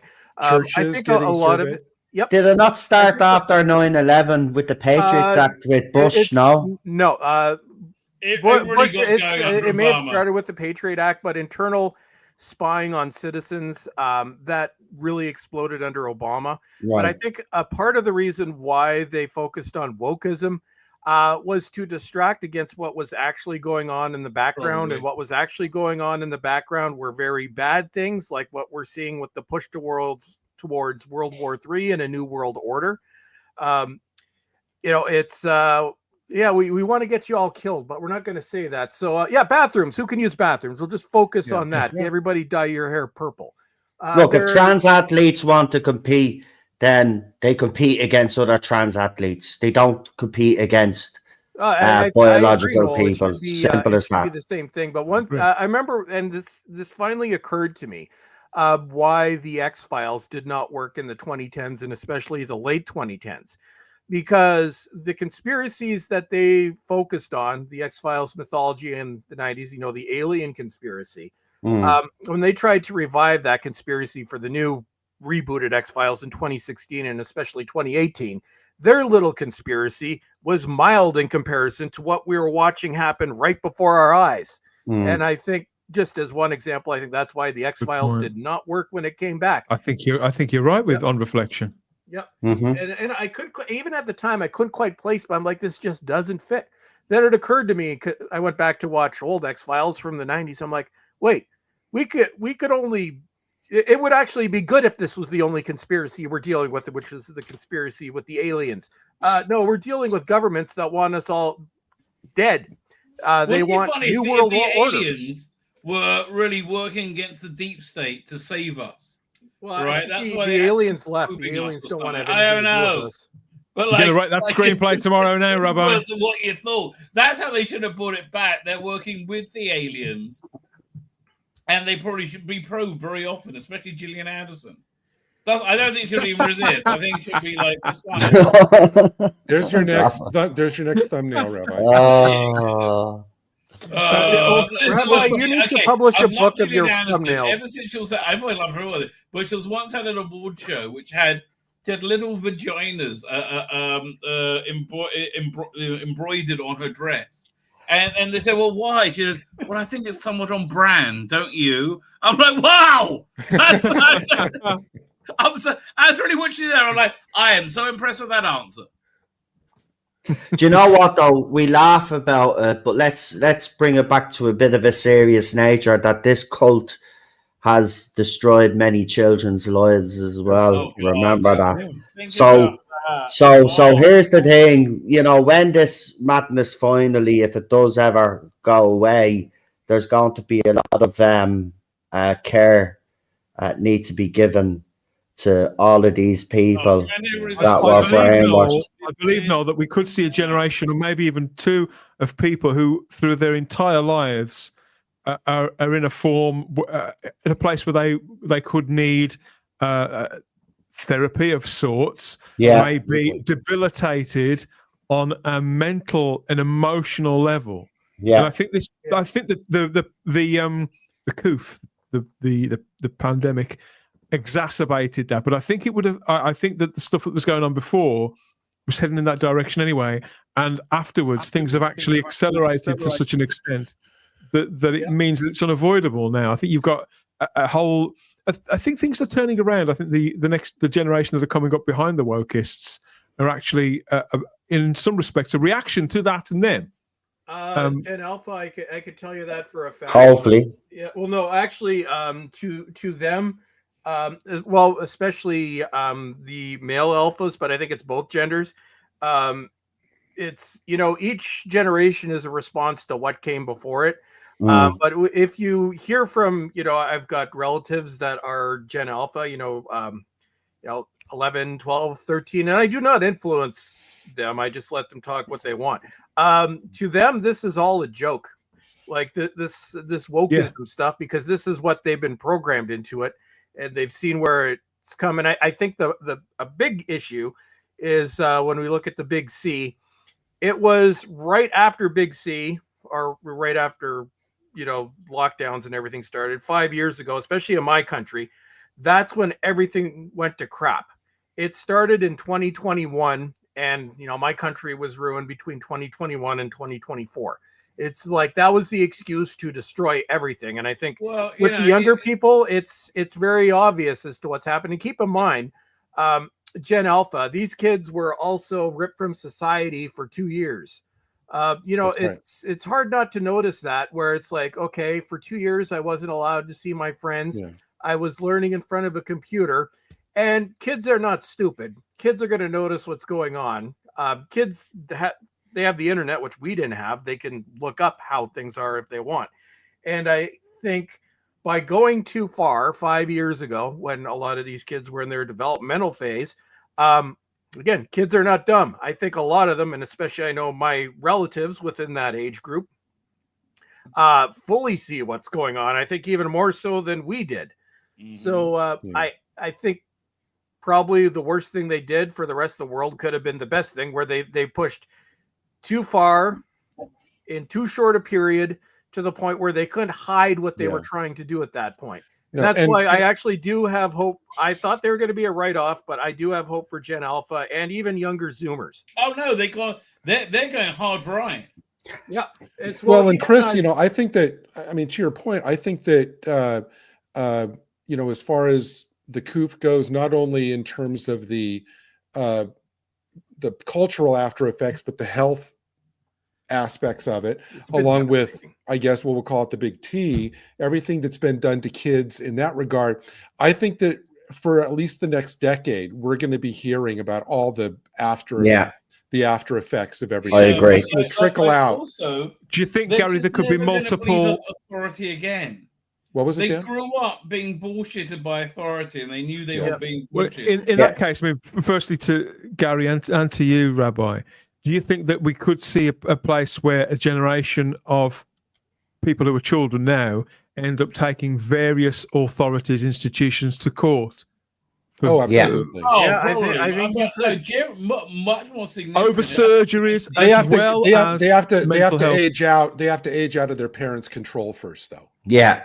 I think I think this again. I think 2 years from now, you'd be too embarrassing to say that you were woke. But I think, there are going to be people going, there's doctors going to go to jail. A lot of people are going to go to jail. There's going to be a lot of people. Look at over here in Ireland, the Pfizer data that they've actually given out to the public actually show that people taking that toxic thing has done more damage than the actual COOF. I can tell you and I know I've said this before. I know I was forced to take the jab. Everybody in my country was, because if you didn't, they would destroy your life. My heart has always been my heart has always been a little bit grumpy. But after I got my third jab, and a lot of it probably has to do with, I used to smoke and drink and everything else when I was younger. But for about a year after I had my third mandated or we will destroy your life jab, I was going into tachycardia probably once a day. Like, for those of you that don't know, it's basically your heart starts going like it's going to explode. And that happened to me pretty much daily for about a year. I basically had to change everything. Like, it was then when I decided I was never going to smoke again, which I haven't. Started exercising. You've mentioned that several times, Chris, and I had wondered what was because that's quite a big change. It right after the third jab, and all three of them made me extremely sick. But it was for actually a good year and a half. I was having major heart trouble. Right now, knock on wood, because largely because I started a workout routine. It's a lot better than it was, but you can't notice, like, I didn't have any problems before the shot, and then after it, here I am daily thinking I'm having a heart attack. But even to go back to a point that you're saying a few minutes ago about younger people being swayed by reality. I think Zoomers, or Generation Z, is a prime example. Like Gen X, I think even when we were younger, we are probably the most conservative overall generation out of the 6 or so that are on the planet right now. But the big shift, and it's Zoomer men at the older end of the spectrum, so I think those between the ages of 25 to about 28, are switching to conservatism faster than any other demographic in history.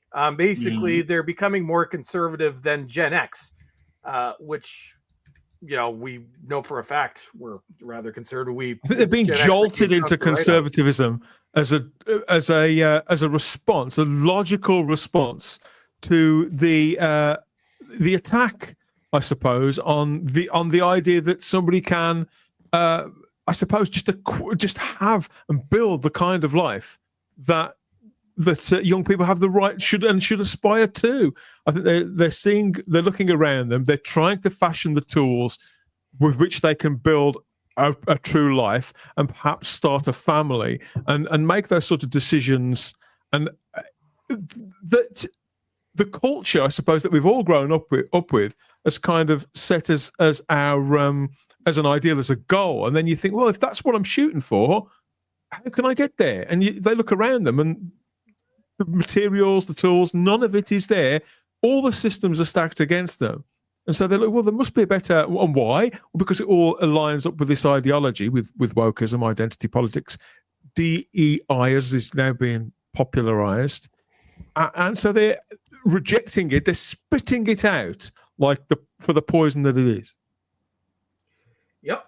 Well, it's I think the big thing with Zoomerman specifically, and I think that age group, I'd say 25 to 28, is an interesting case, because these were kids who went through the school system and would have been in high school when everything went completely off the deep end, maybe high school, early college, where they had been brainwashed and lectured to their whole lives, where you have all this privilege. All these people are, held down by your foot. You're all terrible to women.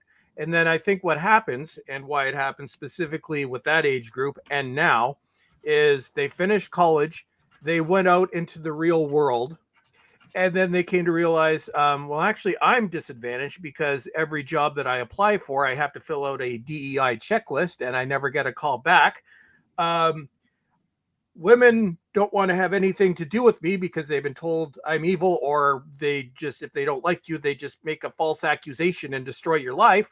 I'm like, well, that doesn't really seem like they're, I'm oppressing them. It seems like they have the ability to destroy my life, things like that. So I think what happens is, they got out there, they saw how bad things actually were. And then, the brain is, finished its development between the ages of 25 to 27. At that point, your ability for higher reasoning or critical thinking really comes into play. And at that point, they all look at this and they say, oh, I was lied to. Or some of them may have been through the divorce system already. And for any guy who has never been through the divorce system, if you think you have any power, any privilege, go to divorce, or go through a divorce, go through the courts, and then tell me you still have privilege after that. That's, I think, the biggest red pill. Yeah, I'm a survivor of the divorce courts as well. Yep, so am I. It's been a long time ago. I was married for several years, and I was really quite young. But yeah, I was crucified. Yep, by the family. And it's the same.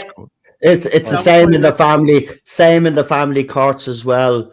They talk about women not having right, but if you're a bloke and you go, because I've had to face the family courts over my daughter, the ex being a bit of a clown, let's just say, and I've went to court to fight for me rights. I'm telling you now, man, as a man, it's absolutely nearly impossible to convince a judge. The judge always looks at you because you're a bloke and automatically thinks you're the problem. He doesn't assess the situation or the dynamic. She's screaming and roaring at me in court while I'm talking to the judge, but yeah, I'm the evil one, and the judge's telling me then, because I'm trying to get my point across, she's screaming, and then I'm told to shut my mouth and sit down and do what I'm told. And luckily now, I've managed to plead my case, and I got the access to my daughter when she was younger, but go through the court system as a father, a husband, is absolutely seriously. I had a similar experience where told in no certain terms to remain silent at all times, and yet the other party could scream and wail like a banshee and make all sorts of wild accusations and throw temper tantrums until she literally went blue in the face. And then when you try to plead your case and then say, look, she's lying about me, the judge is, as you said, telling you to shut up. Like, you've literally, as a bloke going into family court, you've no rights. None. Don't care what women say. It's always sided with the women. Things are better in the United Kingdom than they were when I was put through the ringer like that, which has been a long time ago. I must stipulate, a very long time ago, several lifetimes ago. A lot has changed in UK law, but I don't know whether it's the same in Ireland or where. Well, they still have marches every Christmas. Every Christmas here, Christmas morning, there's a group of single fathers that march through O'Connell Street on Christmas Day in their Santa costumes for their kids, because they're not allowed to see their kids Christmas because the courts have said no, you're not seeing your kids. And all of these blokes work and all, and they're activists and all. They'll be on the news and everything. They seem like nice blokes, but for some weird reason, they can't get access to their kids' Christmas. I mean, look, I kind of understand why a single mother or the two people that have divorced or whatever, the mother would like to keep the kids at home for Christmas. I kind of get that. But at the same time, a father has rights as well. An hour or two is not going to kill you to let the father see his kids, give the kids their presents and all of that. And then he has that little moment with them over the Christmas. I missed out on that. I'm telling you. It's a whole culture. It's a whole culture, Noel, that at the time the legal system made them very clear of what they were entitled to and how they could play the system, and that it wouldn't matter whether they were in the right or the wrong. It wouldn't matter whether they were telling the truth or not. And I understand that some of this still pervades today. Whatever, if they were able to stand their ground, to keep their frame and lie to their back teeth for long enough, then they would get the support by the infrastructure to get them what they wanted, children and cash and prizes on top as well from the man for absolutely. And I've experienced that firsthand, so I absolutely agree. It's disgusting.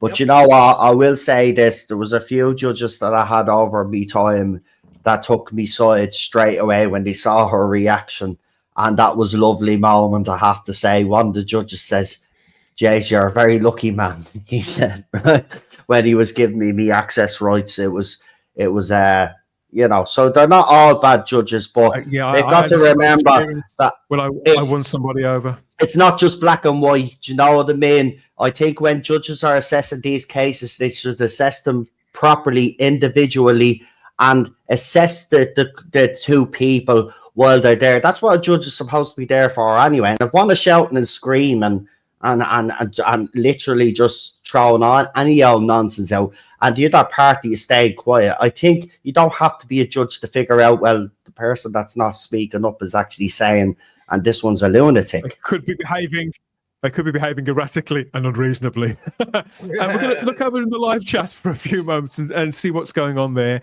I think we'll wrap up the show in 10 minutes or so. Who enjoyed coming to watch our show about entertainment? Wow, Dan. I was even looking forward to talking about the Alien show, because I have this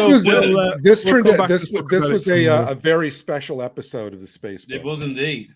Lucy Meow says the generation that lived through the pandemic when a child, they have become red pilled. Some of them have, but some of them haven't. Some of them are kind of trapped. There are some who are absolutely black pilled, but some are kind of trapped in a state of a kind of arrested development too. I'm seeing lots of different things manifest. Noel, you've said Gen X is no nonsense, but sensible, morally straight, and cool. And we're cool. We're cool. We take our coolness through a life, through our life.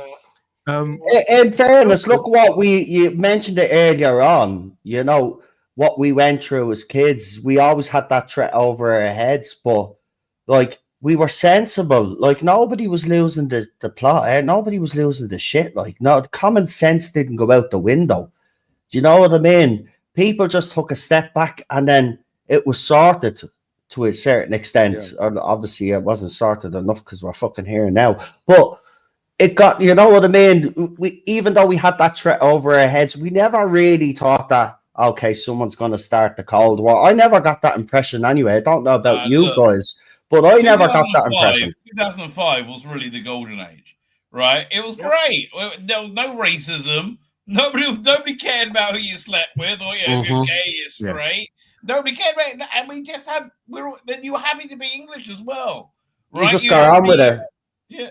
I'd say that I would place pride. You had the Jubilee, I remember, and everybody loved it.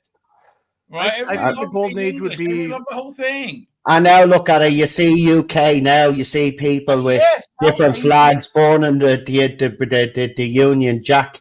Like even in Ireland as well. Like if we have our flags out when we're out at an event, like they're calling us the N-word, the bad Germans from the 1930s. Like, you know, for being proud of our national flag. Like that's what exactly what they're doing. They're trying to erase our national identity, no matter what country you're in. That's exactly what they're doing.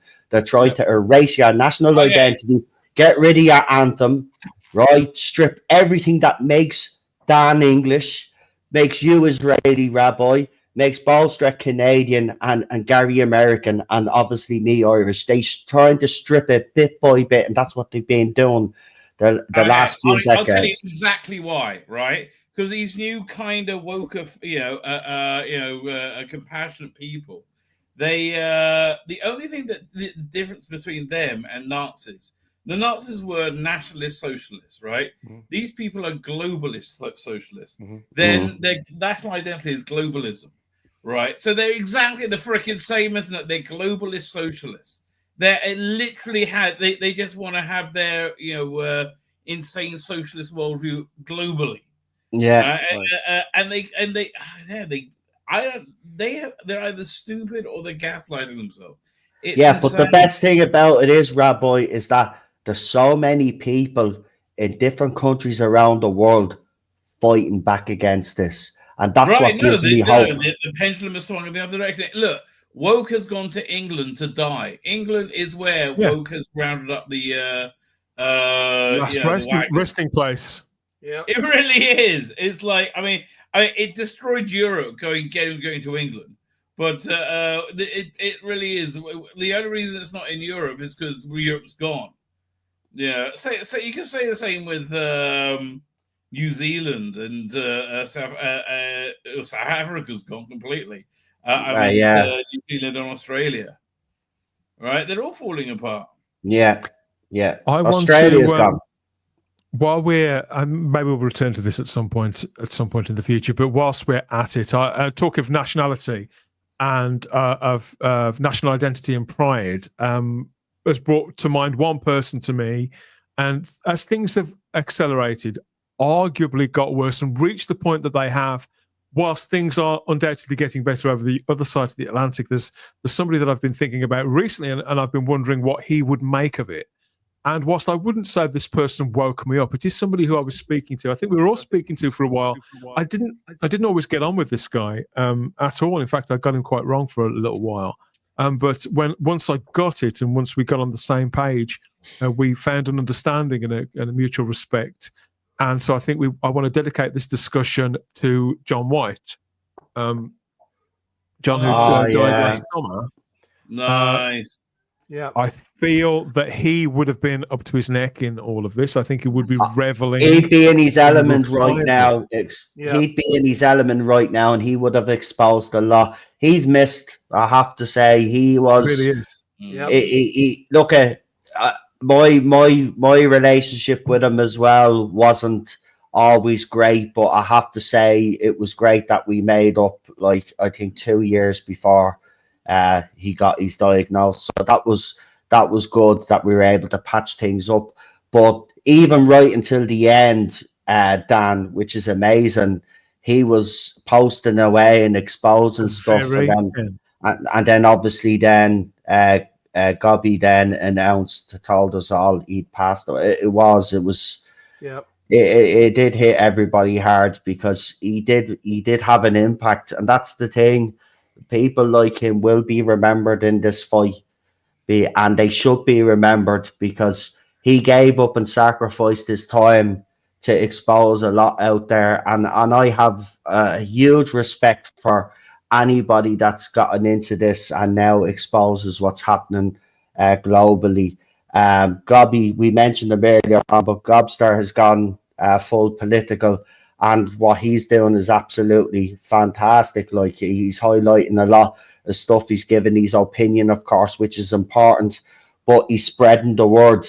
And yeah, John will be missed. It's yeah, that was a difficult time for everybody, especially Gobster, because they became him and John were really close. He was a there good at the friend end. too. He A was good very friend. loyal. Yeah, he One was. thing I could say about John, you know, and it was the same thing. You know, it was we've been on opposite sides off and on over the years, but then I think the last 2 or 3 years of his life, you know, we became friends. I was in several chats with him, so we would discuss things back and forth. But he was also sort of in, I hate to use the word community, but I guess in this case I'll use it. He was one of the most loyal friends you would have. Whenever somebody was under attack, John would be the first to jump to their defense. Yeah. And especially the courage that he had. Because he lived with his illness for, I think, a good year and a half, couple of years, or to 2 years before he left us. But even with that, the courage that he showed, you know, knowing the inevitable, I think is inspiring to all of us. And you know, you have somebody who was in that position who was still, you know, fighting the good fight. Even though he was slowly losing his health, he was principled. Chris. Exactly. It meant when he announced it, and the way he announced it, and the courage, as you said, Chris, like, that was the thing that struck me. I don't know how I would have dealt with that diagnosis, but I don't think I would have handled it the way John did, and he did it with grace as well. I mean, look, no matter what anybody says about this man made an impact, and we're talking about him now tonight. So, you know, there's loads of people. Someone's brought up clobbering times as well. Yeah, you know, there's a lot of good people that we've lost over the last couple of years. It's actually heartbreaking, to be quite honest, because we had very vocal people. I know someone said they don't like using the word community, but in our little community, in all of our little channels, we kind of all hop from each other's channels. Like, you know, we got to know all of these people, and we got to know a lot of them really well. And John was one of those. And Clubby was always good to me as well. Someone brought up Clubby. Clubby was always good to me. Like, I mean, you know, there'd be months at a time that I turn up in his chat, and as soon as he see me, he'd be all over me, and he'd be like, no, the Tartar Zone's in the chat, everybody say hello. He was always very supportive of the channel as well. I used to disagree with Mike as well. Yeah, we didn't. We used to fall out as such, but I disagreed with Mike over several things. But the next time I saw him, and I've spoken to him several times and various conversations, a couple recorded, couple not. But the next time I saw him, it'd be laughed off, because it would never, it was never an argument. You get a bit aerated sometimes, because we had radically different views about certain things to do with popular culture, more so than the world. But that was, I didn't even know him that well. Alpha Omega as well. Someone brought up, a PD brought up Alpha Omega. Alpha Omega, when we found out the news about him, it was actually through Melina, if I remember correctly. She got in contact. I think she found a family member, and he died of the coof, like. And you know, Alpha was a very big part of my channel. Like, we were doing what were we doing? I think we were doing what were we doing? Was it Blake 7 PD? You remember? It was well, I think actually Lee and I were the last two to stream with Alpha. We've been doing a Blake 7 marathon, which is how I got introduced to the show. And it was, I remember, and we couldn't get a hold of him for a while. Like, we were doing it, I think it was every Tuesday. We do our Blake 7 thing. And from what I remember, when we did the last one, he wasn't feeling that well. And, actually I had the coof at the same time as well, which was the first of the 4 times I caught it. And then a lot of us got concerned because we were supposed to watch the next episode the next week. Nobody could get a hold of him. I know Noel had as well, and this went on for I think it was 2 or 3 months. And we had no idea what had happened, and in the back of our mind, we're thinking, we were expecting the worst, but we know that a lot of us, even I've disappeared from social media for a few months, and I come back. But as the months went by, we got more and more worried, and it was in March when we found out, where we were sent the obituary. And from the time frame, I think that Lee and I may very well have been two of the last people to speak to him, because as far as I can tell, I think it came on very quickly, and we know he lived by himself.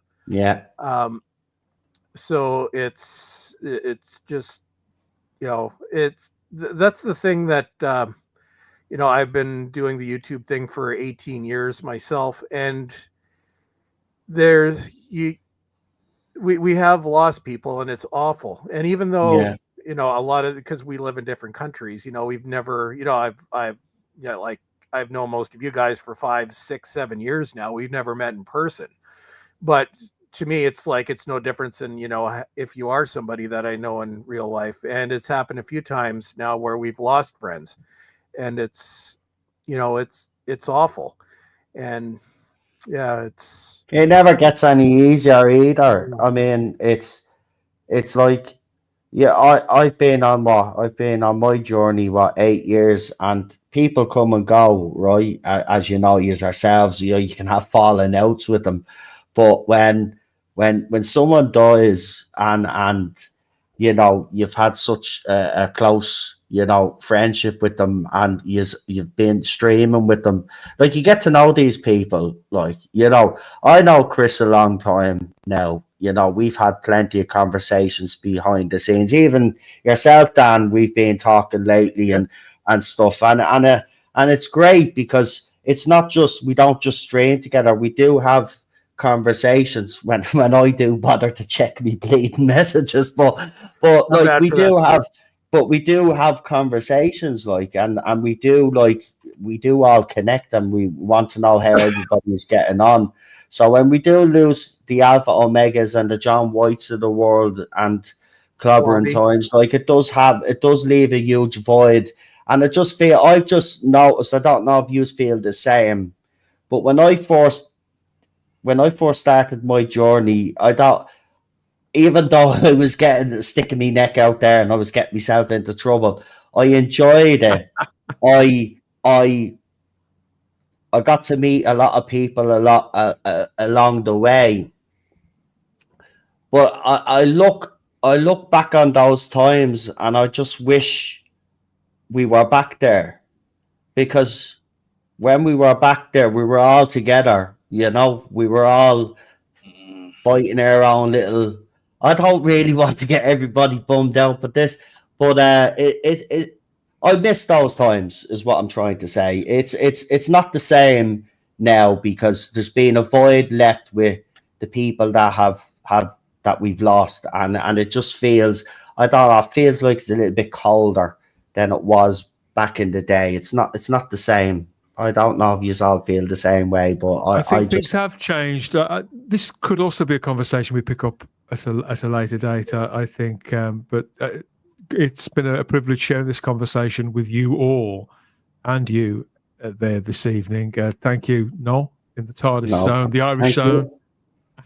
Thanks for having me. In the Noel zone.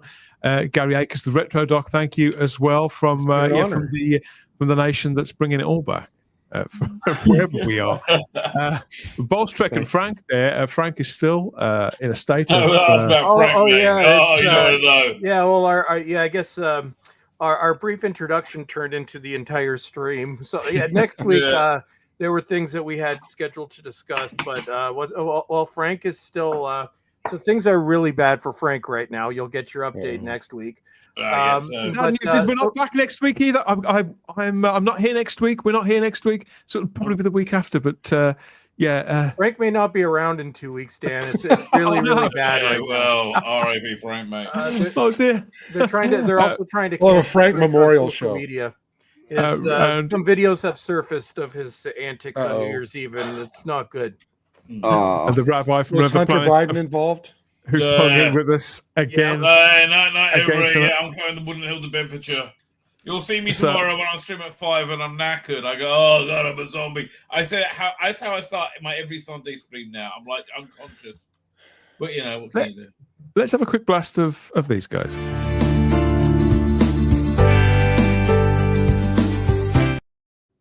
Wrong one. Yes. I'm going to tell you how it's going to be. With Scotch's lifetime guarantee. Take what you want both night and day. Then re-record, not fade away. Re-record, not fade away. Re-record, If it's Scotch, it's guaranteed for life.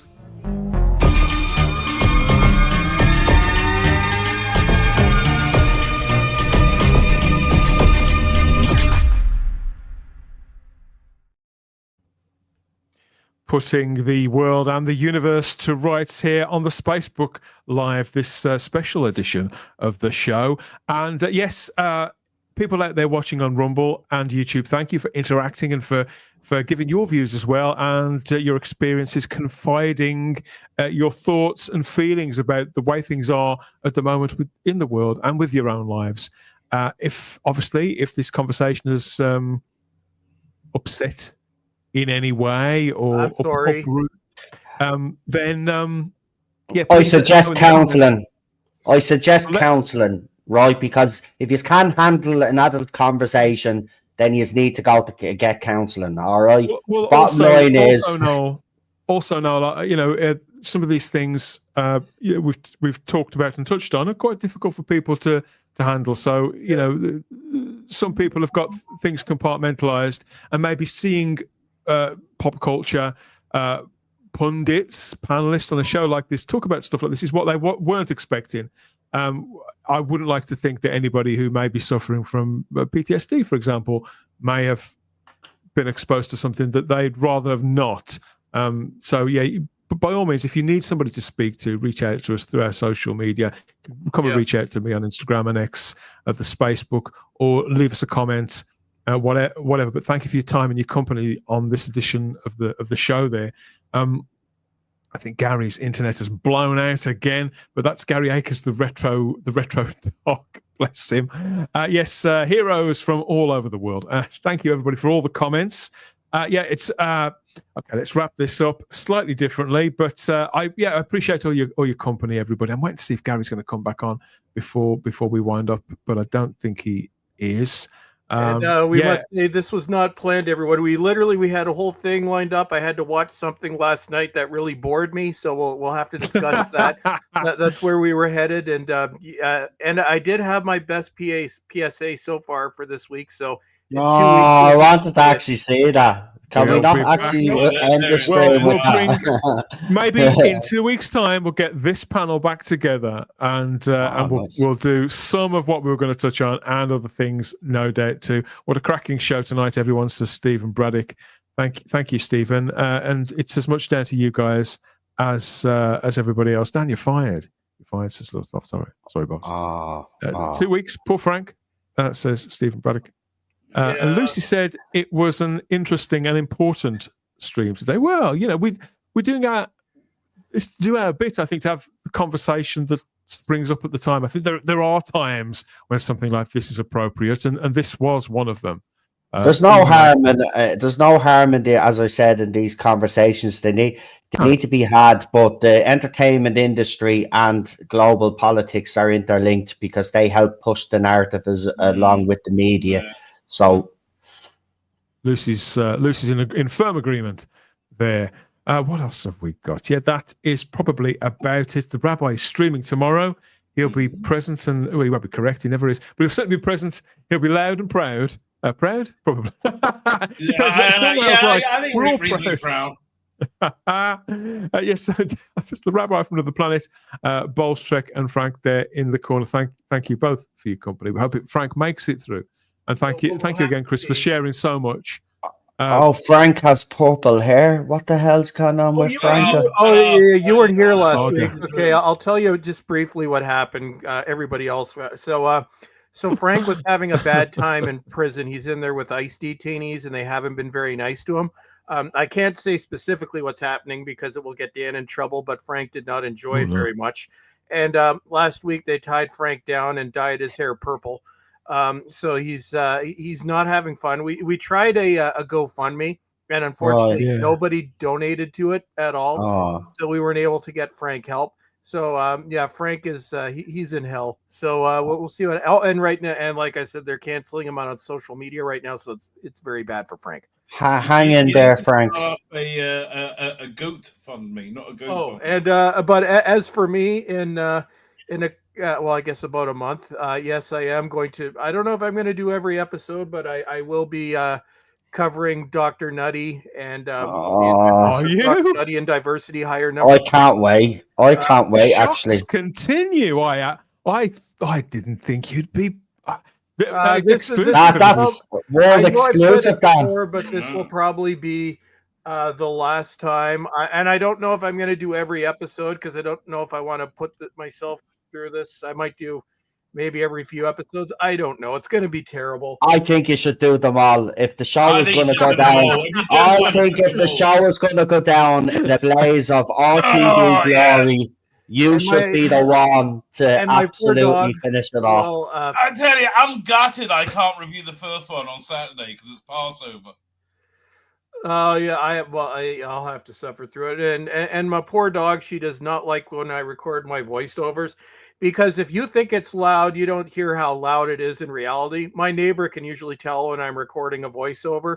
I have to give my dog a special cookie when I'm going to record a voiceover because she does not like hearing Dad yell into his microphone. I'll lose my voice. It's terrible. But yeah, so this will be the conclusion of Bullstrack versus Doctor Who versus Dr. Nutty. Awesome. That's it, man. Go ahead. Listen, look, I'm looking forward to it. Actually, I want to be surprised. I hope he can surprise me, but we know it's not going. But we know it's not going to happen. But the car crash of this is going to be spectacular, which means that people that review it, the reviews are going to be spectacular. Actually, I would even say that we'd all get a hike up in their channels when this kicks off. If you want a surprise, also as a spoiler, Frank's got a surprise for you. Tucked away. Well, Frank's relative might be back. I gotta go to bed. I'm sorry. I'm fading fast. I'm gonna head out. Cheers, Rabbi. Speak to you again soon. Bye-bye. What's the surprise? What did you say? There's a surprise? Oh, well, Frank's cousin, Professor Dinkles, may co-host. He hijacks my channel, so he may co-host or just host an entire episode by himself because I may need help from the goat because I don't want to deal with all this myself. Well, maybe we can help one another through together. I mean, obviously, because Saturdays will be Doctor Who Day, as from in whenever that is, about 6 or 7 weeks' time. And I'm well aware that this is also when we've been doing these streams. So we might have to rethink when we do it, how we do, or what we do and when we do it. But because people have been asking me, what are you going to do when Doctor Who comes back? We'll have to wait and see. But we do have some shock news there for one last mission for Bolstrack. Well, here's the thing. Right, our reviews will be definitely better than all of the episodes. So that's what people have to look forward to. Sometimes people say that, Nolan. I bet you guys get this too, come to think of it. People say, I'm looking forward to, or I'm skipping the series, but I'll watch your reviews. Yeah. I get that a lot. It's sad. It's still quite sad to hear that. It's because it shouldn't be that way. I mean, I'm glad. I agree with you, Dan. It shouldn't be that way, but it is. But as long as it is, I'm going to enjoy it and lap it up. Yeah. Gary, thank you for battling through. I see you've lost signal a couple of times, but you've made it through. They couldn't. Yeah, my internet. Sorry about that. My internet's been battling the war of the internet, but it's been an honor. This show has been amazing today. So I feel privileged to have taken part in it. This was completely unexpected, but our intro and just you're showing Battlestar Galactica there, Dan. I actually, I up until last night, I had never watched Battlestar Galactica. I watched the first episode. Oh, I like it. The original or the remake? The original. Oh, brilliant! I had no idea what it was about, but it goes dark real quick. I'm like, oh, damn. Oh, wow, that's terrible. And you know what? Before we go, I want to give a shout out to the hugely entertaining music videos that Noel has been putting out on his channel. They're not all techno. Some of them are, and I've never been a big techno fan, but I am enjoying the heck out of all of those music videos that Noel's been putting up. So props to him for that. Thanks. Yeah, I did a Royland this, by the way, if anybody wants to see it. We didn't cover it here, but I'll put up a comment on the Doctor Who page when they announced his casting, and I directed the comment at BBC, but Royland is so thin-skinned that he decided to respond back to me with "Don't tell me wife." I mean, that was some shitty comeback anyway. But I just congratulated him on being on the show. Like, that's, it's gonna. The music that Noel's been using for those videos is just so great. I gotta check this out. I know Dan wants to finish up, so we'll talk behind the scenes. Thank you, gentlemen, and thank you everybody who's joined us for this special, unplanned edition of the Spacebook Live here, giving you the big picture, or a bigger picture than usual. And let us know what you think of it all in the comments. Of course, we'll be back to more out there entertainment when we do return for the next show. But for now, we miss you, John, and thank you everybody for all your comments. See you next time. Bye-bye. Slán. That's all.